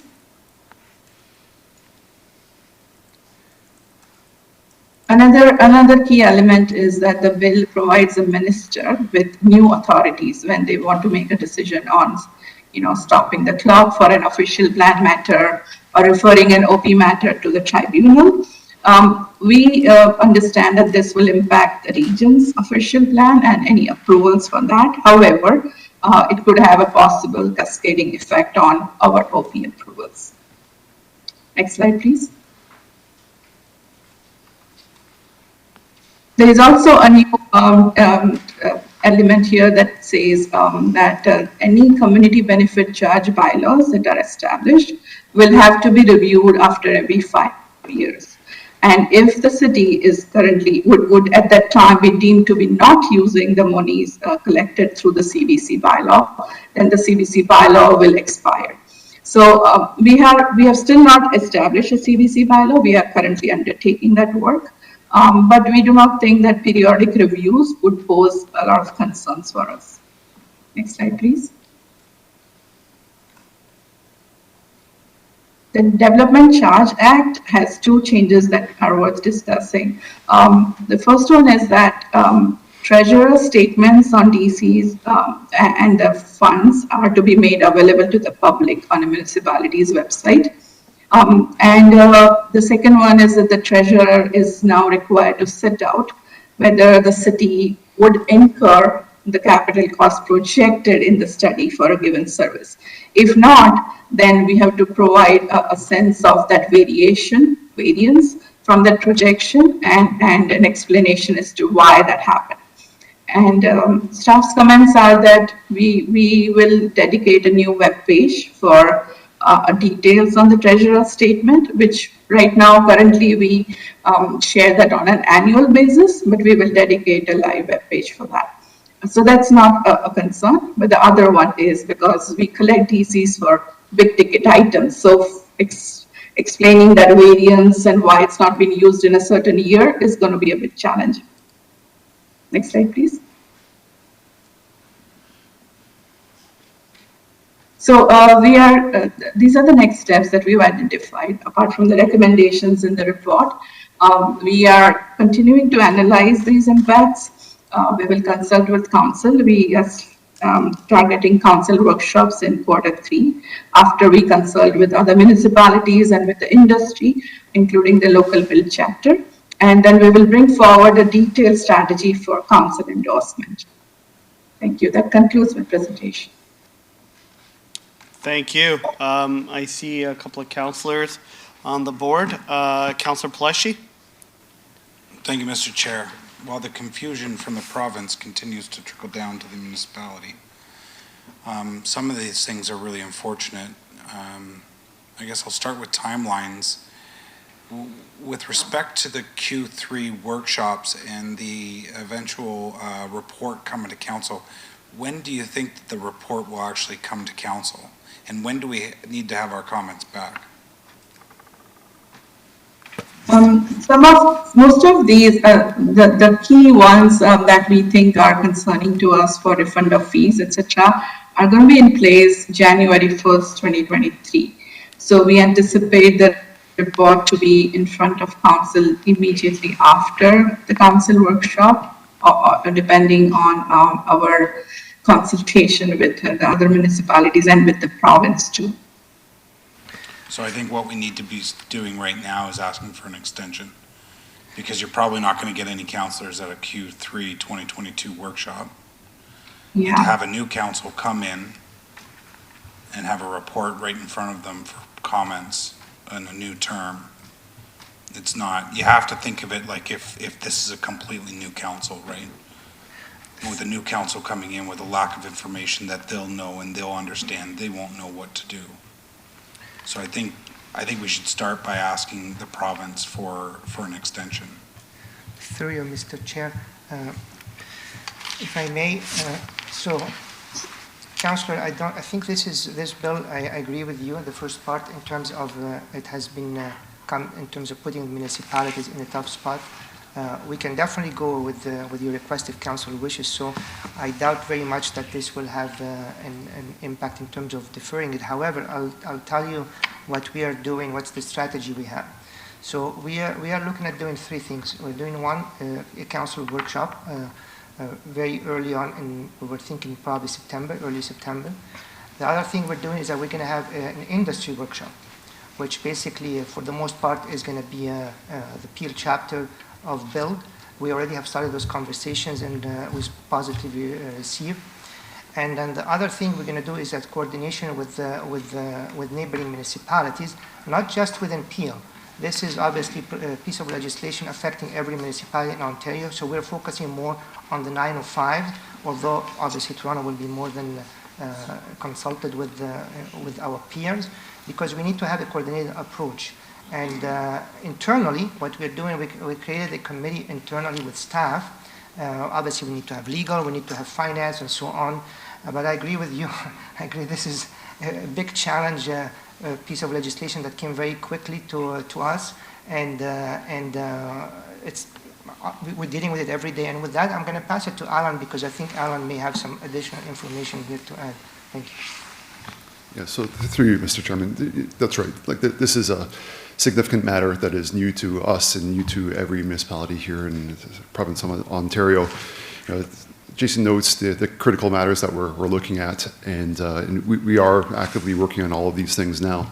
With a council workshop in September, we'll be able to speak with yourselves to really understand your positions on matters, what your feelings are about the different strategies that we're looking to implement. But we feel that, given the cards that have been dealt to us from the province, we'll put together and really have already started piecing together the strategies that will set us up in the best possible way to minimize the amount of monies that we'll be providing back to the applicants. You saw the numbers from Bindu's presentation about really the sheer amount of fees that we would have to put back to the applicants if there was a do-nothing approach and we were just processing the same way that as we were in 2021. But with the pre-consultation robust process that we're looking to put in place, together with a number of other matters including the additional fees that we are looking to apply to our development application fees and process to really provide back through to us a remuneration for the more accurately with the amount of efforts that we do put into the processing of applications. These are things that will help us in these ways. So really, it's best efforts at this point in time looking at these different criteria. But yeah, for us to put all of them back to you within a September council workshop meeting, receive your feedback, and look to then implement something just shortly thereafter is the intent here. So maybe if you want to, again, I don't think you're going to get many councillors at a September workshop. I think it's just, let's face the facts. If there's maybe an opportunity, you can have one-on-ones with councillors. I think maybe that way you'll get a little bit more feedback. In terms of the committee that's organized by finance and legal, well, you have no residents of Brampton's representation on a committee like that, and the fact is that finance wants one thing and legal, we don't know what legal wants, but finance wants one thing, and this bill certainly doesn't provide that. I do like the one part about providing surety bonds. That's something I brought up last term, and it opens up a lot of opportunity for when we're talking about affordable housing and other opportunities, but that's just one piece of a very, very confusing bill that we really all have to get behind and see what we can do, and really, how does this affect the residents of Brampton and the future of Brampton as a whole too, right? It still continues to be extremely confusing bill. Thank you, Mr. Chair. Thank you. Councillor Fortini.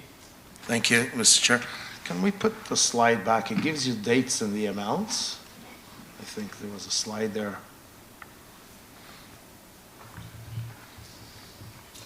right there. So if we don't come up with, no, it's the one before this one, I think it was. There's another one there with, right there. So it shows the days, that's the amount we have to reimburse back. Is that what it's saying? The 50%, that's on the development charges? So no, through you, Mr. Chairman, this relates to the development application fees. So for any rezoning application plan of, official plan amendment application, development applications including subdivision, we all charge development application fees. So every application coming in pays the correlating fees. So as it relates to Bill 109, for zoning bylaw amendments in particular, and zonings that are associated also with official plan amendments, if we don't process those applications within a 90-day timeline and get council approval on those applications, as noted, there are 50% of those development application fees would have to be put back to the applicants. If time marches on a little further and we get to, as noted there, 150 days where council has not yet made a decision, at that point in time, an additional 25%, so up to then 75% of those development application fees would go back to the applicants, and all the way up to 100% of the fees going back if we still have not had a decision by council in 210 days. The chart that just followed that on the next page really just showed the amount of monies that, if that requirement was already put in place for 2021, and we know really how we had worked through all these different applications and brought them through to council for decisions and the timelines associated with those. What this shows is that in 2021, if this legislation had applied, the vast majority of fees would have had to be put back to the applicants. So that would have been, if there was a do-nothing approach. But as we're saying, there's a number of strategies that we're looking to implement here to minimize the amount of monies that would have to go back to applicants. Namely, I think that the key matter that all municipalities in the province are looking at is a much more robust completeness exercise, the pre-consultation exercise, whereby the clock doesn't start running until an application is very well laid out. The studies are all known to be accurate, satisfying all of our particular standards. The approach is appropriate in every way. At that point in time, we would look to start the clock. And really the amount of time that really 90 days can provide through to you in the processing of an application is essentially just one round of review. 90 days allows for us to receive a submission, review, comment, and we could work towards a decision. But the typical approach that we employ currently, which is one of collaboration, us working with applicants towards being able to be supportive of an application, takes much more time than that 90-day period. But as we're saying, we'll have to look to implement these types of changes come the new year because of Bill 109. Yeah, and I know 90 days is pretty quick. And that's what I'll say. Usually they come back, you address the comments, then it goes back, and then, people are going back and forth. So, I think we gotta, once you address them, there's no coming back, or else really, unless they don't have all the details, it's really their kind of fault. But once they bring everything forward, and you get the comments and you address them, and they hand them in, our problem is we keep giving them back more comments. I think that's where we gotta be very careful. So once we address them, I think it's gonna be challenging. It is. 90 days is very quick, and you look at the amount, like if we had to do 100%, it's over $4 million, $4.5 million. That's a lot of money. Okay, thank you. Thank you, Councilor Medeiros. Oh, sorry, Councilor Willems. Thank you, through Chair. Maybe, Alan, this is something that you can work with our government relations folks. Is this something we can take to AMO? Because it affects all the municipalities. Maybe we could do a presentation. Maybe we can put something together, Cole's version of the key factors of this report that are going to affect the municipalities. Is this something we can advocate for our planning department and our finance at AMO? Yeah, and so through Mr. Chairman, I would leave it to our governmental experts, from staff to work towards some strategy in that respect. But by all means, I and others, we've been speaking with Andre and others, but we'll continue to do that and look to take their lead on some communication that can be put back that way. Because this is pretty important for municipalities. So it's more the time frame from what I'm understanding, so maybe that's something we can consider at AMO. Yeah, and through Mr. Chairman, it was understood earlier on, just after Bill 109 was introduced to everyone, to the public, it was understood that there was going to be some period whereby all municipalities would be able to comment back to the province on our thoughts in relation to the new bill. But unfortunately, in advance of the deadline of comments being requested to be received, everyone saw that the bill rather received royal assent, and that occurred just before the end of April. So there is a decision by the province to approve it. Maybe there's advocacy for, as Councillor Pelleggi suggested, a extending the timeline before we make a decision on this, before they make a final decision. Maybe we can get an extension to get all the municipalities a chance to get their ducks in a row, I guess. So, okay, great, thank you. Thank you. Councillor Medeiros? Thank you, through you, Mr. Chair. Thank you, Alan, for the presentation. I know what the province is trying to do, but it just seems it's interesting, this whole concept of providing your money back. If I was a skeptical, and I know I'm skeptical on many things, but what would stop a municipality just deeming every application, if they can't meet the timelines, they don't feel comfortable with it, not approving, just and stating that there's not enough elements for them, and just saying no, and let them, like, that's one. The other one is, if we're under the gun to provide a decision and we're asked to give the refund, well, I would just say, okay, here, take your refund and go to another municipality and bring your application. Like, it just puts us in an impossible situation. And I find these scenarios, and I know, you see it in other sectors, all you need is one accident on a construction site where all of a sudden there'll be a provincial panel, they'll look at the whole planning development system, and it'll be, we got to review legislation to ensure there's protections, and we're back where we are now. Because the due diligence that we put into an application, and what I find even, what I find rich too is, and correct me if I'm wrong, a lot of the legislation that overrides, which requires us to tick the boxes on these applications and reviews, are provincially legislated. So it's not like, it's complex legislation. And then when we get information back, because if we provide comments and, and they provide, their response to comments, and there's those disagreement points, if we find that their application hasn't been properly submitted because there's information, they challenge it. So I just find that it just puts a pressure cooker, and like, there's no answers you can provide now, and I know this is part of the exercise that you're looking for. Through you, Mr. Chair, the one question I would ask, is there some form of working table or anything with the neighboring jurisdictions, with also our regional counterparts? Yeah, and so through you, Mr. Chair, I'll defer to Commissioner Schmidt-Shukri, who has been looking at that matter. Through you, Mr. Chair. Councillor, that's exactly what we're doing. I think we took it upon ourselves as staff to coordinate with our counterparts, our peers. I also would like to add that our professional associations as well have a major concern with this because, like Alan said very well, this came through very quickly. And while we have provided comments back to staff, the ADM's office at the province, we felt that really that there was not enough time really to be able, we needed more time to be able. Now, I'm not sure if through AMO or some other organization there is a way to address that, but Alan, do you want to add anything to this? No. We have basically reached out to Bill, and we want to work with industry.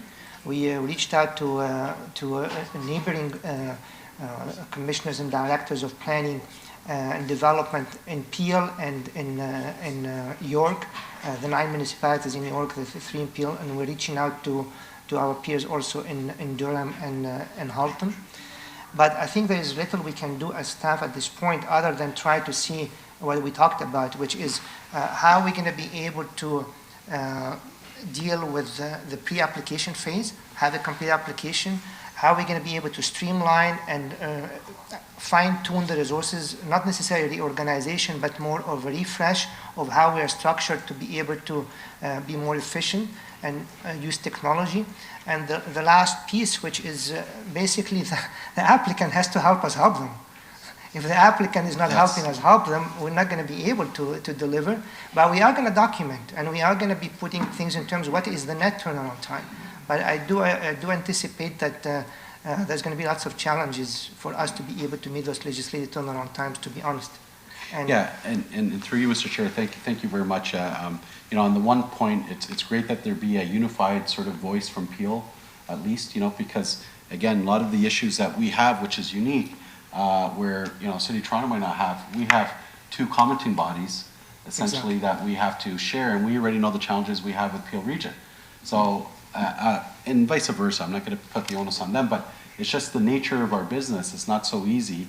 Then you have all the commenting bodies, so that's one, and so it's good that you guys are working from that. So I would say any sort of roundtable, be it AMO, OFCM, I think that should be part of our advocacy piece, either working with government relations to ensure that they put forth sort of our position, and it'd be great if we have a Peel position in terms of, you know, one, asking for more consulting time, understanding, you know, the nature of the issues, because essentially, I almost feel that this is a reflection of sidebar conversation between, you know, a couple of developers and you know, the premier, and they're sitting around, how do we make this, you know, go faster? And they're like, hey, come up with this, and here we are, now municipalities are going to be impacted across the community, and I'll tell you from the developer side too, and I would imagine that they don't want to be in an adversarial role with the city. I understand that they're about streamlining and doing something, but this really puts us up against the wall right up from the onset, and it's almost like, in my mind, you know, if I'm reviewing applications, I'm dumping as many comments in there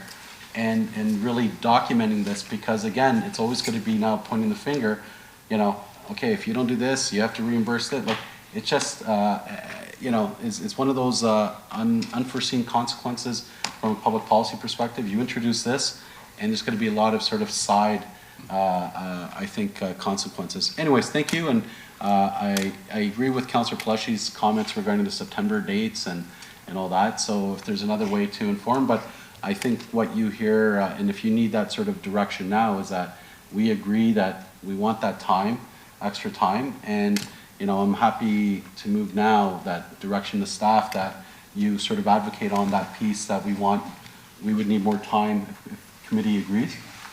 Yeah, at AMO, the first one?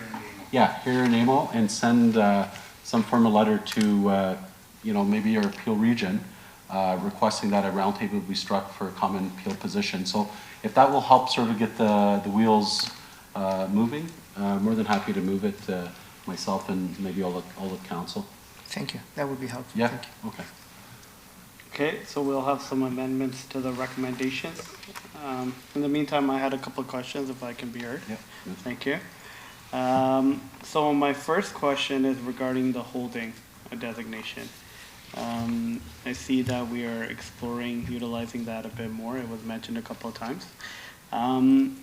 There's some significant risk in that too, because if you designate a holding zoning or application, and it's there's maybe 8 studies outstanding, if those studies come back not in support or there's issues, you can't really withdraw that holding. That's right, Mr. Chairman. So with the use of the H symbols now, the holding symbols, we ensure that the uses that are being requested for zoning change are really appropriate for the lands. We know that from a technical standpoint, the uses can occur, and that the studies that maybe are outstanding that we're speaking to be satisfied before an H or the holding gets lifted, that those studies, you know, can in fact ultimately be satisfied, but it's just a matter of maybe timing and such, and some pretty modest pieces that are still outstanding with those studies.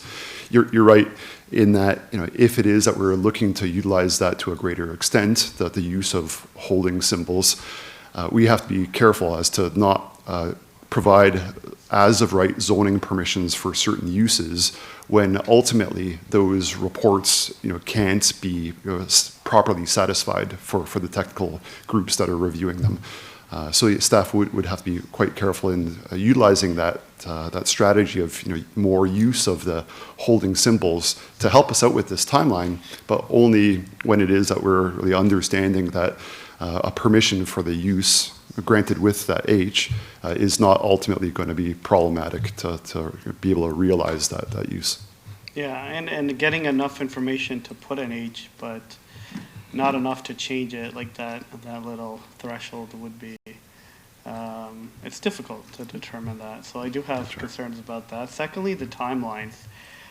Given that they're quite aggressive, I guess we would look at options of looking at our staff, if we need to increase staff. Would we look at outsourcing as well, just like we looked at for basements applications, for example? That's something. Is there services in this, or? Through you, Mr. Chair, I would like to tackle this issue, and then Aaron can add to it. So the strategy we're doing now is a twofold, is a parallel track. So as an organization, we're looking at all the vacancies, and we're actually engaging in an exercise where we're going to be able to find a way of speeding up the hiring of staff in planning and in building as well. Although the whole industry is suffering from the capacity in terms of being able to attract talent and retain. And we are competing for the same, because you have to realize from the other side of the fence, they are also under the gun in terms of how they're going to be able to produce those reports on those studies in a timely manner. So they are also hiring too, but we are in the process of engaging an employment agency to work with us to be able to, as an extension of our office, and HR is working with us to be able to add this capacity quickly. Now, once we finish the look at the organizational realignment and our business processes, which will be timely with the budget, we may be in a position that we're looking, even despite all the efforts we have done, we may have to come and ask for them, but we're not at this point yet. And I think, Alan, do you want to add to this? Because you're the one under the gun more than anybody else. No, thank you, Jason. And through Mr. Chair, that's right. So we first off are going to be exhausting the various strategies that we've noted here in the presentation and within the report. We're looking to hire the vacancies that we currently have. We're very grateful to have received some additional bodies by way of the 2022 budget from council and your support there. We are filling those roles now, working diligently with HR. As Commissioner Schmidt-Shukri mentioned, we are looking at really completing those more quickly by the use of an agency. But with those things complete, we will then have to determine whether we do need some additional bodies potentially by way of 2023 budget requests, but we'll have to understand more about how all these things are coming together first. Okay. And lastly, with the motions, especially for the Community Infrastructure and Housing Initiative, it requires a council motion. I remember when we were doing them ZO ones, there was some rumors, I would say, that there need to be unanimous, or the area councilors need to support. Was there any discussion around that for the Community Infrastructure and Housing Initiative, or just requires a council resolution and it doesn't matter if the area councilors are against it or it's not unanimous? Yeah, for that item, Mr. Chairman, I would defer to Bindu Shah, who I think had looked at the matter of community infrastructure tool more closely. Thank you, Alan. And through the chair to Councillor, there is no such clarity provided in the CIHE guidelines, but the guidelines are draft. So we are hoping that the final guidelines would have more clarity about these and other matters. Okay. All right. Those were my questions. And we have the amended recommendations, and I'll have Councillor Medeiros move them. Is anybody opposed? Hearing and seeing none, the motion carries. Moving on, we are at 11.2.4, which is a staff report regarding building code annual report for the fiscal year 2021. I believe this was held by Councillor Bowman.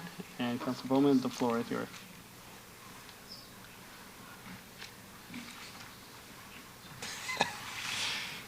Thank you very much. Through you, Mr. Chair. Just a very quick question. Councillor Paleshi usually asks this as budget, so I will ask it now instead of waiting for budget. The Building Code Act annual report for fiscal year 2021, in there it says that there's monies moved from account to account once we've sort of broken even. I don't know another way to put that. Once we've taken, in enough money that we've paid for the services. Does that include all the costs that we incur for investigation of illegal second units? Through you, Mr. Chair, we have our Chief Building Official here, Rick Conard, who's going to join. Thank you, Commissioner. Through you, Chair, to Councillor Bowman, that is inclusive of all of our operating costs. So our fee structure is organized so that we recover fully the cost of all of our resources throughout the year and establish a reserve fund to cover the gap where we have years that the revenue is less than anticipated. And so at the end of the year, if we have taken in more revenue than our total operating costs, then we bank money into the reserve fund. If at the end of the year we've taken in less revenue than it costs for our total operations, then we will draw from that reserve fund. Okay, thanks for that, Rick. And the next question I have is, for any of the designated 311 services that get the calls that eventually go to create numbers for you guys to investigate, is that portion of the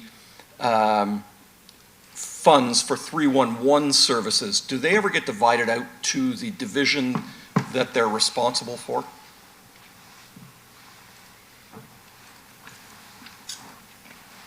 Councillor, through you, Mr. Chair, Councillor, are you referring to the indirect costs that the organization incurs for supporting the building division? Correct.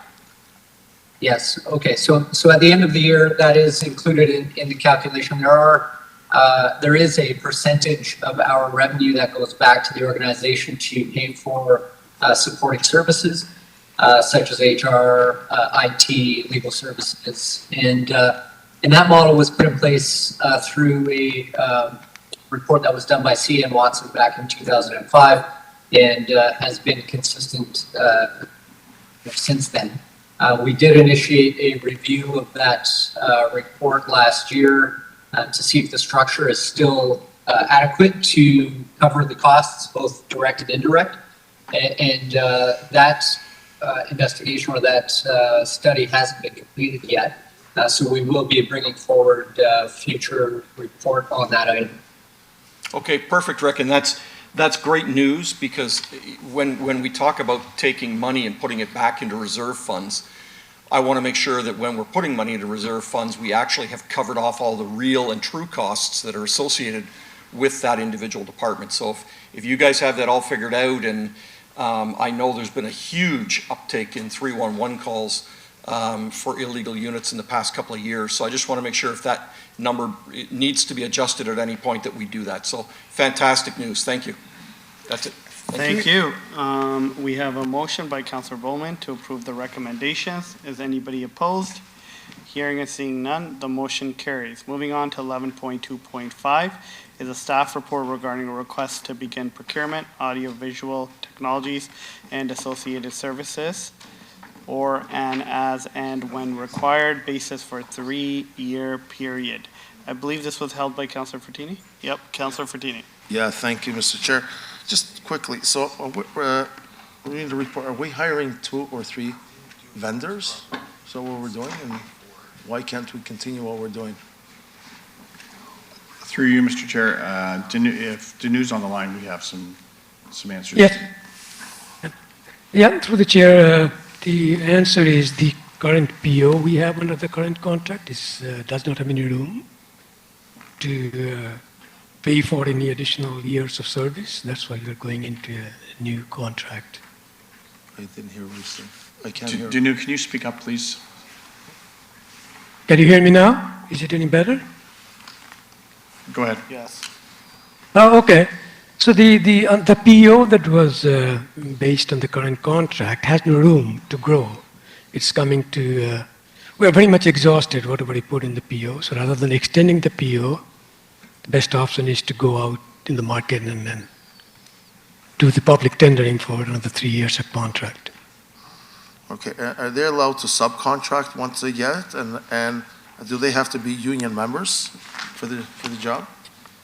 Through the chair, no. In regards to the subcontract, no. We expect them to have the employees on their payroll, and that is usually stipulated when the RFP goes out. We explicitly require that as a mandatory requirement. On the union side, there's no mandatory requirement, but we do expect that they follow the process, whatever the labor law says, as part of the requirement. Again, it's governed by the purchasing bylaw. Okay. Thank you. Thank you. Councilor Maderos? Thank you very much, through you, Mr. Chair. In terms of, I guess, again, I don't know much about when we procure these services, but I imagine that there's certifications or recognition. So when we pre-qualify or when we select or when we review, I guess they would have to have some designations or certifications or something. Absolutely. I mean, the audiovisual technology is getting complex every year, so that's why we actually go out and do pre-qualify based on their certification, years of experience, the staff experience they have, making sure that their reputation is maintained in the industries. So yes, we do look into the certification and as well as the industry reputation that they have built over the years. So through you, Mr. Chair, the pre-qualification process I always find interesting because in another area, which not directed to this, we also had some issues with pre-qualification, because pre-qualification, understanding that there are sort of certain requirements that we want to ensure that we're getting, those who meet some standards. But then after we found from a price competitive perspective, because then there's many, I guess, that can't bid on it because we select what I guess, the way that it gets selected, you're selecting restricted 2 or 3 who get pre-selected, and then after, from a price competition, you don't get that price competitiveness that you would have wanted. So I'm just curious, is this our standard procurement sort of process that we pre-qualify, and why did we apply this to this one, if we did, or is it standard that we pre-qualify all procurements? I will, through the chair, I will try to answer it first, and then I'll hand it over to any purchasing agent available in this meeting. As far as I know, you're right. In pre-qualification gives us that added advantage of qualifying the right people to do the work, because as I said, audiovisual technologies are becoming very complex, and it involves not only just technology piece, it also involves services. The vendors who select, they need to come and do design work, make sure the site is ready for all those equipment that you eventually buy. In terms of processes, I will hand it over to if any purchasing agent available to see how this thing plays out. Sure, thanks, Dino. Through the chair, this is Diane from purchasing. So this is a standard request for proposal process that is being proposed to procure these services. So I wouldn't necessarily call it a pre-qualification, but it is a request for proposal, and this process would include, as Dino mentioned, it would be an evaluation of technical criteria that would include certifications, qualifications, relevant experience, the proposed team to deliver these services. And once the proponents pass the technical criteria and they achieve a minimum scored threshold, then the subsequent process would be a financial evaluation of their pricing. So this is a standard process that is conducted for a number of our service contracts. Yeah, and through you, Mr. Chair, just lastly, and I guess what I find it's almost like the internal dichotomy within this whole process is that on one end, you want to open it up because you want competition, we want to get value for money, but on the other end, based on how you score it, you pre-qualify a selected few, and and then that sort of price competitiveness that we're looking for, that becomes sort of a secondary, because it's really price competition between the selected few. But I do understand that you do need to sort of qualify those based on those minimum standards. So, but this has always been the process when it came to the audiovisual technologies So this is something, we're not doing anything new that we haven't done in the past. So through the chair, again, this is Diane. I can't confirm that the previous contract, or I guess the current contract that we're in today, was conducted through a request for proposal. I'd have to go back and check that unless Dino is aware. But I can tell you that the RFP process is a common process that's being conducted for, again, multiple maintenance and service contracts, much like this AV one. Okay, yeah, and if you can give me that information, again, I'm not going to hold this up. I'm happy to move receipt, but if you can provide that information, if this has been a standard process which we've done, or if this has been a new process, and you can just provide that information, or maybe at a council meeting, you know, I can sort of flag this, and you can have that information, so everyone benefits from it. Thank you. I think the CAO also has comments. Thank you, Mr. Chair. I just want to give you a bit of an overarch on this one is what we want to do is make sure we have a process where we have qualified vendors participate in this process. The technical piece, the hardware piece of the equipment that we require is very specific. We already own a lot of it. We want to make sure whoever the vendor is at the table is able to interface smoothly with what we have now. We can't have a vendor come in at a very low price and not have the ability to interact with our systems quickly and smoothly. So we want to make sure when we go through this process. So we're going to look at the technical abilities first when we do that, and then we will go to a cache of vendors, maybe 4 vendors, and then be focused on the financial piece of it.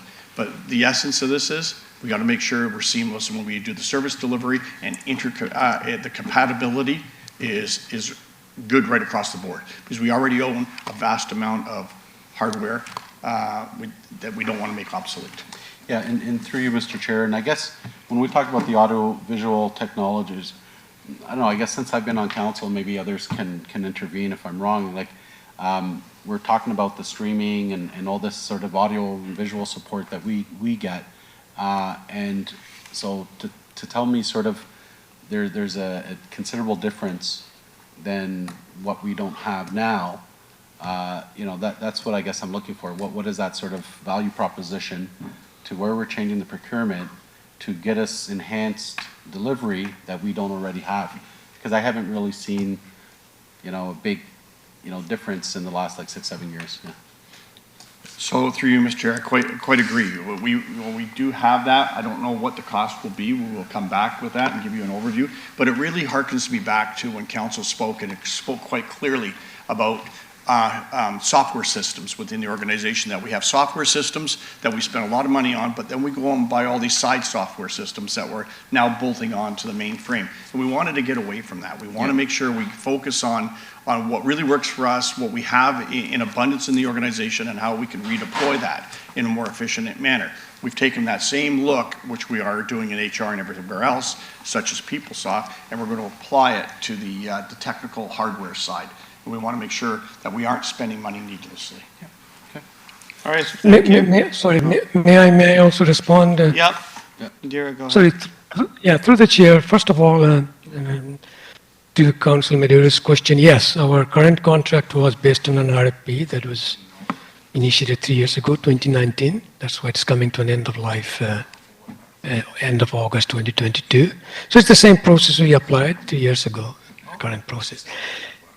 In regards to technology differences that you don't see, that's simply because we actually standardized what we want to use 3 or 4 years ago. That's why we are making sure that people do not need to be trained on new technology or new services.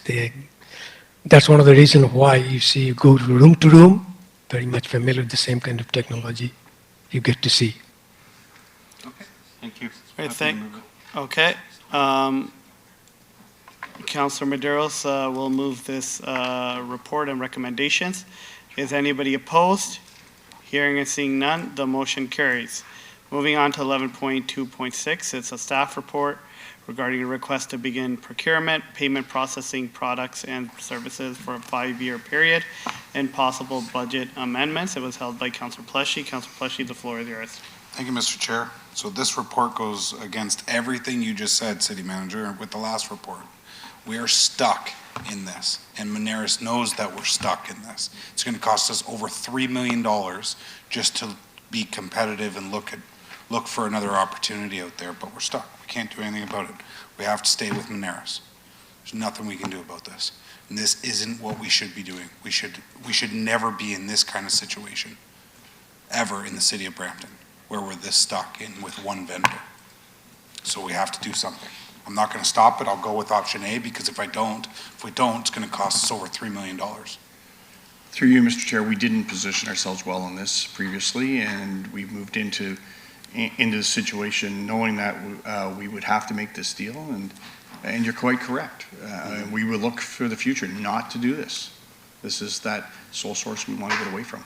So we have to start looking at this particular one to see how we can get this. We can't do it in 5 years, so what is it for 10 years? To see what we can do and when we can finally go to a competitive market. Because there's lots of other people out there, like those rates, I think directly with Visa and MasterCard and those companies, I think should be less. Those are always negotiable, and Moneris isn't, maybe they're doing the job, maybe they're not doing the job. They're not taking a huge slice of the pie at 130,000, but maybe there are other companies that are giving, maybe there's something with the province that we could be doing as well. For you, Mr. Chair, I don't disagree. I mean, our partners are out there are doing different things, and some of them may be very much better than others, and some may not be as good. So we will push hard and look and see where we can improve this situation. Thanks, Paul. Thank you, Mr. Chair. Thank you, Councillor Pleshy. And we have a staff report moved by Councillor Pleshy with the recommendations. Is anybody opposed? Hearing and seeing none, the motion carries. Now we'll move on to 11.2.7, which is a staff report regarding annual review for occupational health and safety, respectful workplace and workplace violence prevention policies. This was held by Councillor Fertini. I just wanted a little overview on this, if you can. Thank you, Chair. Through you, Health and Safety and Wellness Manager Amalia will walk us through. Good afternoon, Council. Through you, Chair. Thank you for the question, Councillor Fertini. This is something that we do on an annual basis as required under the Occupational Health and Safety Act.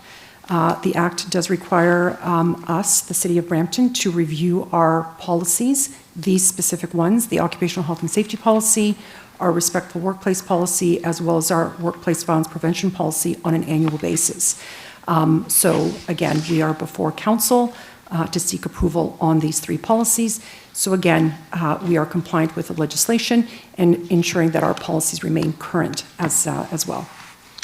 So the workplace for, safety for work, I get, that's fine.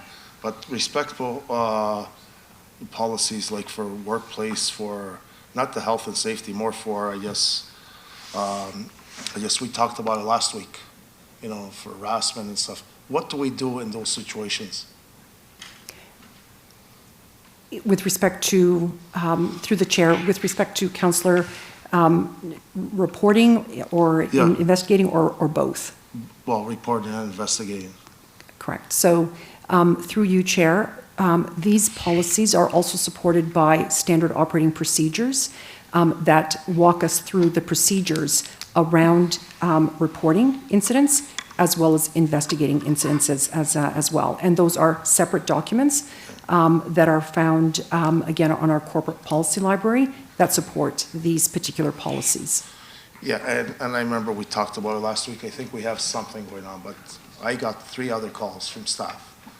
And, when certain things happen, and we go to HR and stuff, HR should be like going to confession. Shouldn't be everyone that should know the next day. And I'm not saying you are. In the past, right away it goes to the CEO, it could go to a commissioner, it could go to a councillor, and this is what brings our staff scared to come forward and say anything because they're really worried about it. So, we gotta be very careful, when they do come forward. It's like I say, it's like going to confession, it should be a secret between them and the workplace, and that's where it should stay. It shouldn't leave anywhere else. And I received already 3 calls from different staffs that they're kind of worried to come forward, and we shouldn't put people in that situation. So you know, just a heads up. Through the chair, very much agree, Councillor Fortini, on your comments. And again, certainly, I feel that the policies and the procedures certainly lay out the process, the steps for employees to follow as well. We do promote these policies as well as the standard operating procedures as well. So hopefully staff is indeed informed about, again, how they are to bring complaints forward as well. So thank you for the question, Yeah, Councillor. thank you. That was, like I said, it's not saying anything now. I know in the past, we went through the audit and we're always kind of worried, but it looks like, you know, we should continue what we were doing in the past. That's all. So thank you. Thank you, Thanks, Councillor. Seal. Through you, Mr. Chair, you're quite right, Councillor Fortini. And we've recently looked at our policies and our practices. Cynthia and I have talked about it. I've talked to Richard in our audited section as well on how we contain the information that's given to us in the expedient manner in which we respond to that. I can tell you we try as best we can to make sure that there are no information leaks about this information. I can tell you that even myself, I only get the very high level piece of it. I don't know what the person is, etc. I would expect all the way on down, except for the investigators. That's the way it's maintained, unless we start interviewing people. So we'll continue to look at that. We'll continue. What we need really is to get people's confidence is when some of them report and the reports are valid and they need action, we have to make sure we take that action. That sometimes what happens here is others don't see. They hear about a complaint, it goes in, but they don't see what the action is, and it may not be a public or a parent action that we take. We might be dealing with an employee one-on-one. So sometimes the perception of inactivity is detrimental to a process. But we'll continue to work with our employees to make sure that each and every complaint is looked after in a very private manner and as expeditiously as possible. Yeah, very good. Thank you. So through you, Chair, the other thing I'd like to add is starting January of this year for human resources staff, we've all signed an extra confidentiality agreement. And I think that should bring some confidence back into HR. For investigations, we can only guarantee confidentiality as much as possible. However, we need to enable the investigation to go on. So there may be an instance where the investigator will reach out to a witness. The witness, of course, will sign another confidentiality agreement with them. But I recognize too that sometimes once you start doing the investigations, people start talking, people hear rumors because they don't necessarily know exactly what is going on. However, we do track all the complaints that we receive. Tracking log is accessible to HR staff, and we all know not to share what it is that we see in the tracking log. Yeah, that's the main thing. You know, not sharing anything, mentioning names, because like I said, it should be private, and we shouldn't hold anyone that's scared to come forward and complain about me or CEO or anyone. I'm just saying, you know, that they should be able to come over free, and it's like what it's a confession, and say what they have to say, and it makes it more happy for people to come to work. Thank you. Thank you. I don't see any other questions. We have a motion moved by Councillor Fortini to approve the recommendations and receive the report. Is anybody opposed?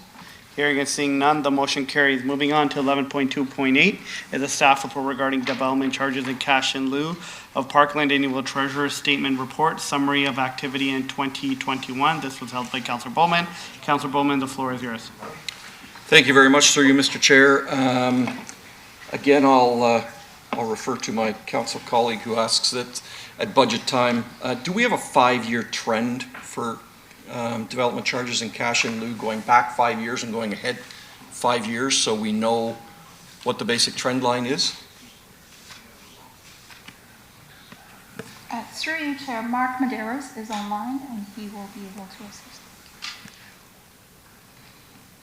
Through the chair, thank you, Councillor Bowman, for the question. Yes, we definitely have historical trends of all of our DC collections, and we do forecast out going forward as well. Okay, and what's that look like, Mark? What's the trend? Have we gone up? Have we gone down? Are we expecting less cash in lieu as we go forward with new government regulations?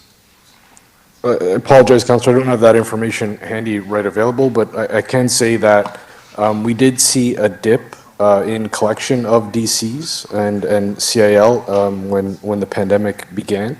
That does seem to be correcting itself. So as you can see, our development charges, we actually received more last year than we actually issued out for projects. Okay, so if that's available, Mark, can you send it out to council members who are interested in it, just so we see that and know what's going forward? Yeah, absolutely. So we'll send across a 5-year historical and our 5-year forecast. Beautiful. Thank you. Thank you. Thank you, Councilor Pleshy. Thank you, Mr. Chair. Mark, in going through this report, I don't see what is currently in our cash and lieu reserve account. So with the chair to Councillor Palashi, perhaps I can answer that. It's Mike Kuzner from Finance.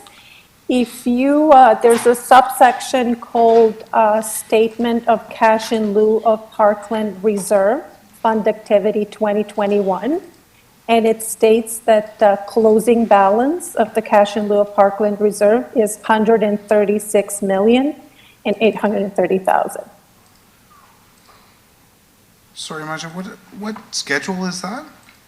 It's right at the body of the report. If you can, Peter or Charlotte, can you please maybe perhaps open the report? Thank Schedule you. E?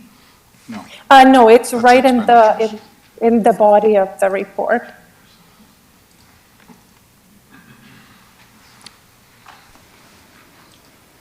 If you can scroll down, it's right, if you can scroll down a little bit. I believe it's the next one. If you go down a little bit, right there. Yeah, it's this one. So that's CIL. That is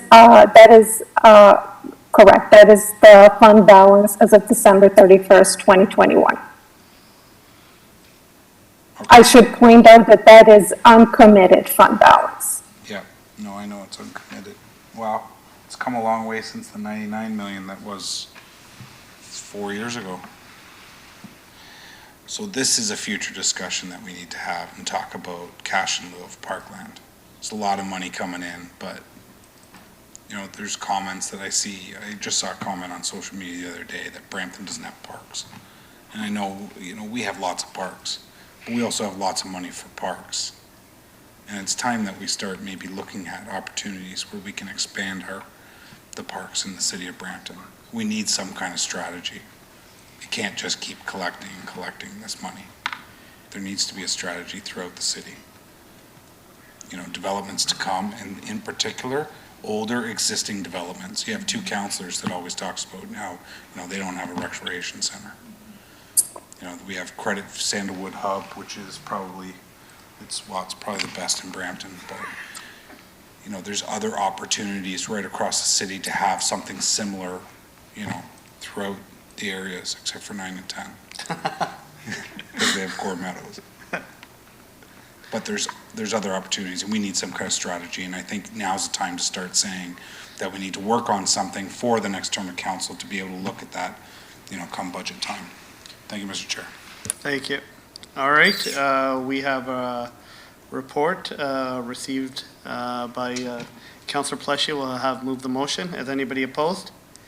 Hearing and seeing none, the motion carries.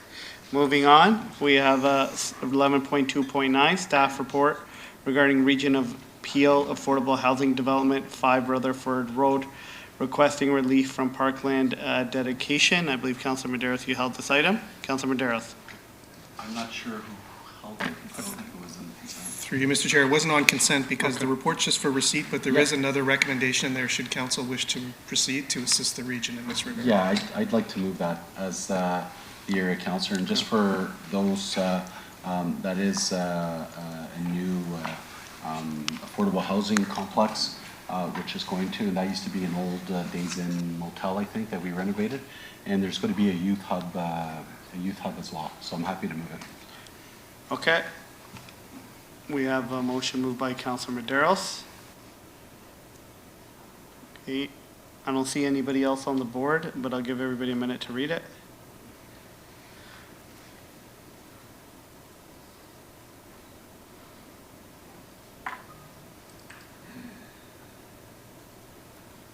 Okay, is everybody good? Yes, I see some heads nodding. Okay. So we have a motion moved by Councilor Maderos. Is anybody opposed? Hearing and seeing none, the motion carries along with the recommendations. Moving on to 11.2.1, staff report regarding Sheridan College and the Center of Healthy Communities. This was, Through you, Mr. Chair, this report and the next one were not proposed for the consent motion as they were just distributed to members last night with the Okay. revised agenda. so we have the recommendations. I think we've all been briefed on this. Councilor Maderos?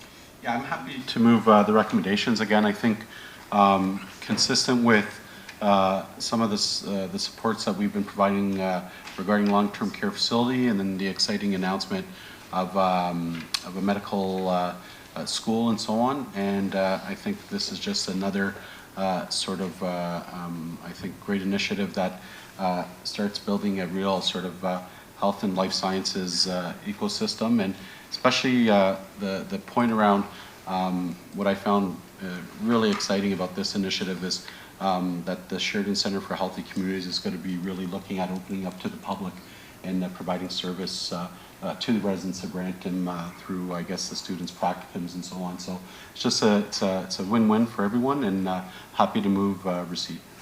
Okay. Councilor Pleshy? Thank you, Mr. Chair. So I'm happy to support this on a go forward.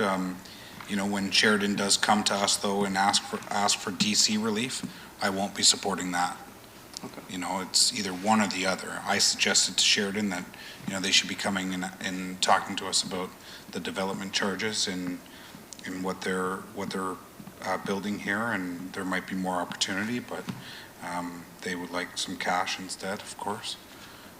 So, you know, I absolutely love Sheridan. Sheridan is fantastic. I've said they're a staple in the community, but there are also, you know, things that need to be done with respect to Sheridan. Healthy Communities is certainly one of those. We definitely need to see some more student housing in and around Sheridan, and I look forward to some of those, what they're going through with the working groups now, and some of the outcomes of what's going to happen with that. And but as for this, I'll support it here today. But when they come back and ask for development charges reliefs, I won't be supporting that. Thank you, Mr. Chair. Thank you. We have a motion moved by Councilor Maderos to receive the report and approve the recommendations. Is anybody opposed? Hearing and seeing none, the motion carries. Moving on, we have 11.2.11, staff report regarding director level overview. This was held because it was just published yesterday. Does anybody have any questions? Don't see anybody on the board. I don't see anybody online. Okay, we have Councilor Bowman. Thank you very much. And again, through you, Mr. Chair, you're absolutely right. This is a very detailed report, and trying to follow it on single pages instead of having it all laid out in front of you is very, very difficult. I would like to see it. I would like to see staff or council have a lot more time to sort of look at it and go over it. I would really prefer if we could put it on a big chart somewhere so that we could see how all the pieces fit, rather than trying to follow the little yellow arrows down to the next and next. And through you, Mr. Chair, I do have it on big chart. I just don't have enough wall to display it. Oh.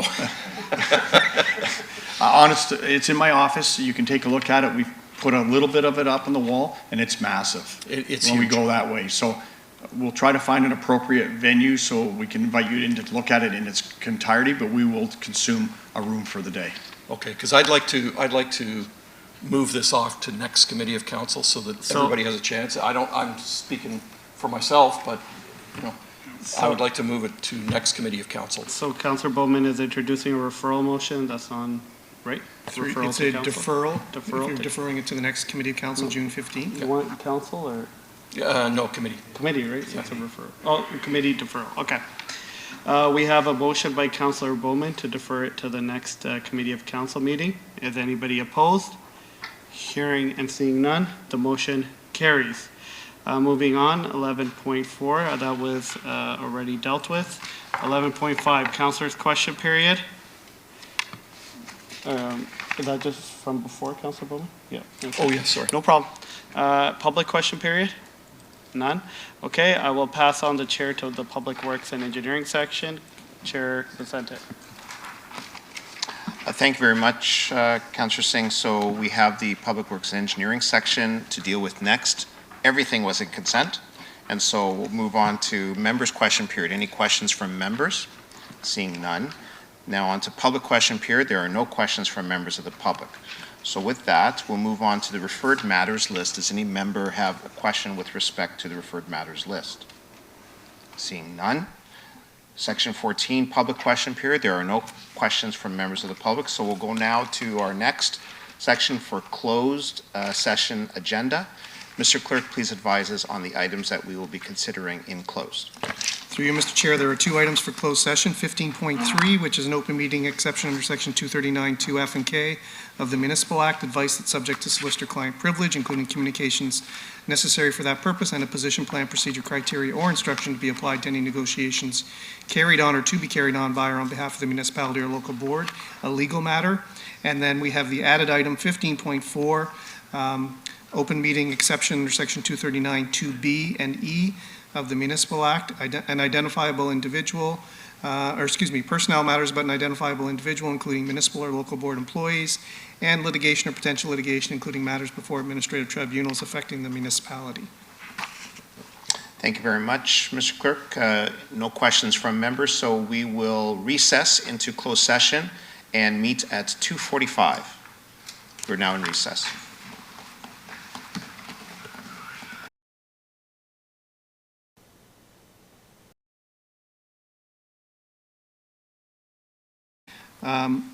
Online, I see Councillor Santos, Councillor Fortini, Councillor Dillon, Councillor Williams, and in person, I see Councillor Singh, Councillor Bowman, and Chair Vicente. So, Mr. Chair, you do have a bare quorum of 7 members present. Thank you very much, Mr. Clerk. Members of committee, we have just come back from in camera, so I'll ask the clerk to summarize what took place there. So through you, Mr. Chair, committee moved into closed session to deal with 2 items, but before we get to that item, 15.1 was an item that was approved as part of the consent motion at the start of the meeting, and therein direction was given, including direction that a motion be considered in open session. And that motion is shown on the screen, and this is in regard to item 15.1, section 2, meeting exception under section 239 2C and K of the Municipal Act regarding a property acquisition matter. And the motion is on, the public motion is on the screen. It will require a mover. I have a mover in Councillor Bowman. Members of committee, the motion is on the screen. Is there anyone opposed? That carries. Thank you, Mr. Chair. The next item is 15.3 that was held for consideration in closed session. This is an open meeting exception under section 239 2F and K of the Municipal Act in regard to a legal matter. In regard to that item, information was received in closed session by committee, and procedural direction was given to refer this matter to the June 1st City Council meeting. And then there was added item added at the start of the meeting, 15.4, and this is in regard to open meeting exception under section 239 2B and E of the Municipal Act, an identifiable individual and litigation or potential litigation. Again, with this item, information was received by committee in closed session and procedural direction was given to refer this matter to the June 1st council meeting. And that is the report out from closed session, Mr. Chair. Thank you very much, Mr. Clerk. So members of committee, be aware that our next regular meeting will be on Wednesday, June 8th, 2022. I have a motion moved by Councillor Singh for us to adjourn. All in favor, any opposed? That carries. We are adjourned. Thank you, Mr. Chair. Members of committee, we're just going to wait for the live stream to end momentarily.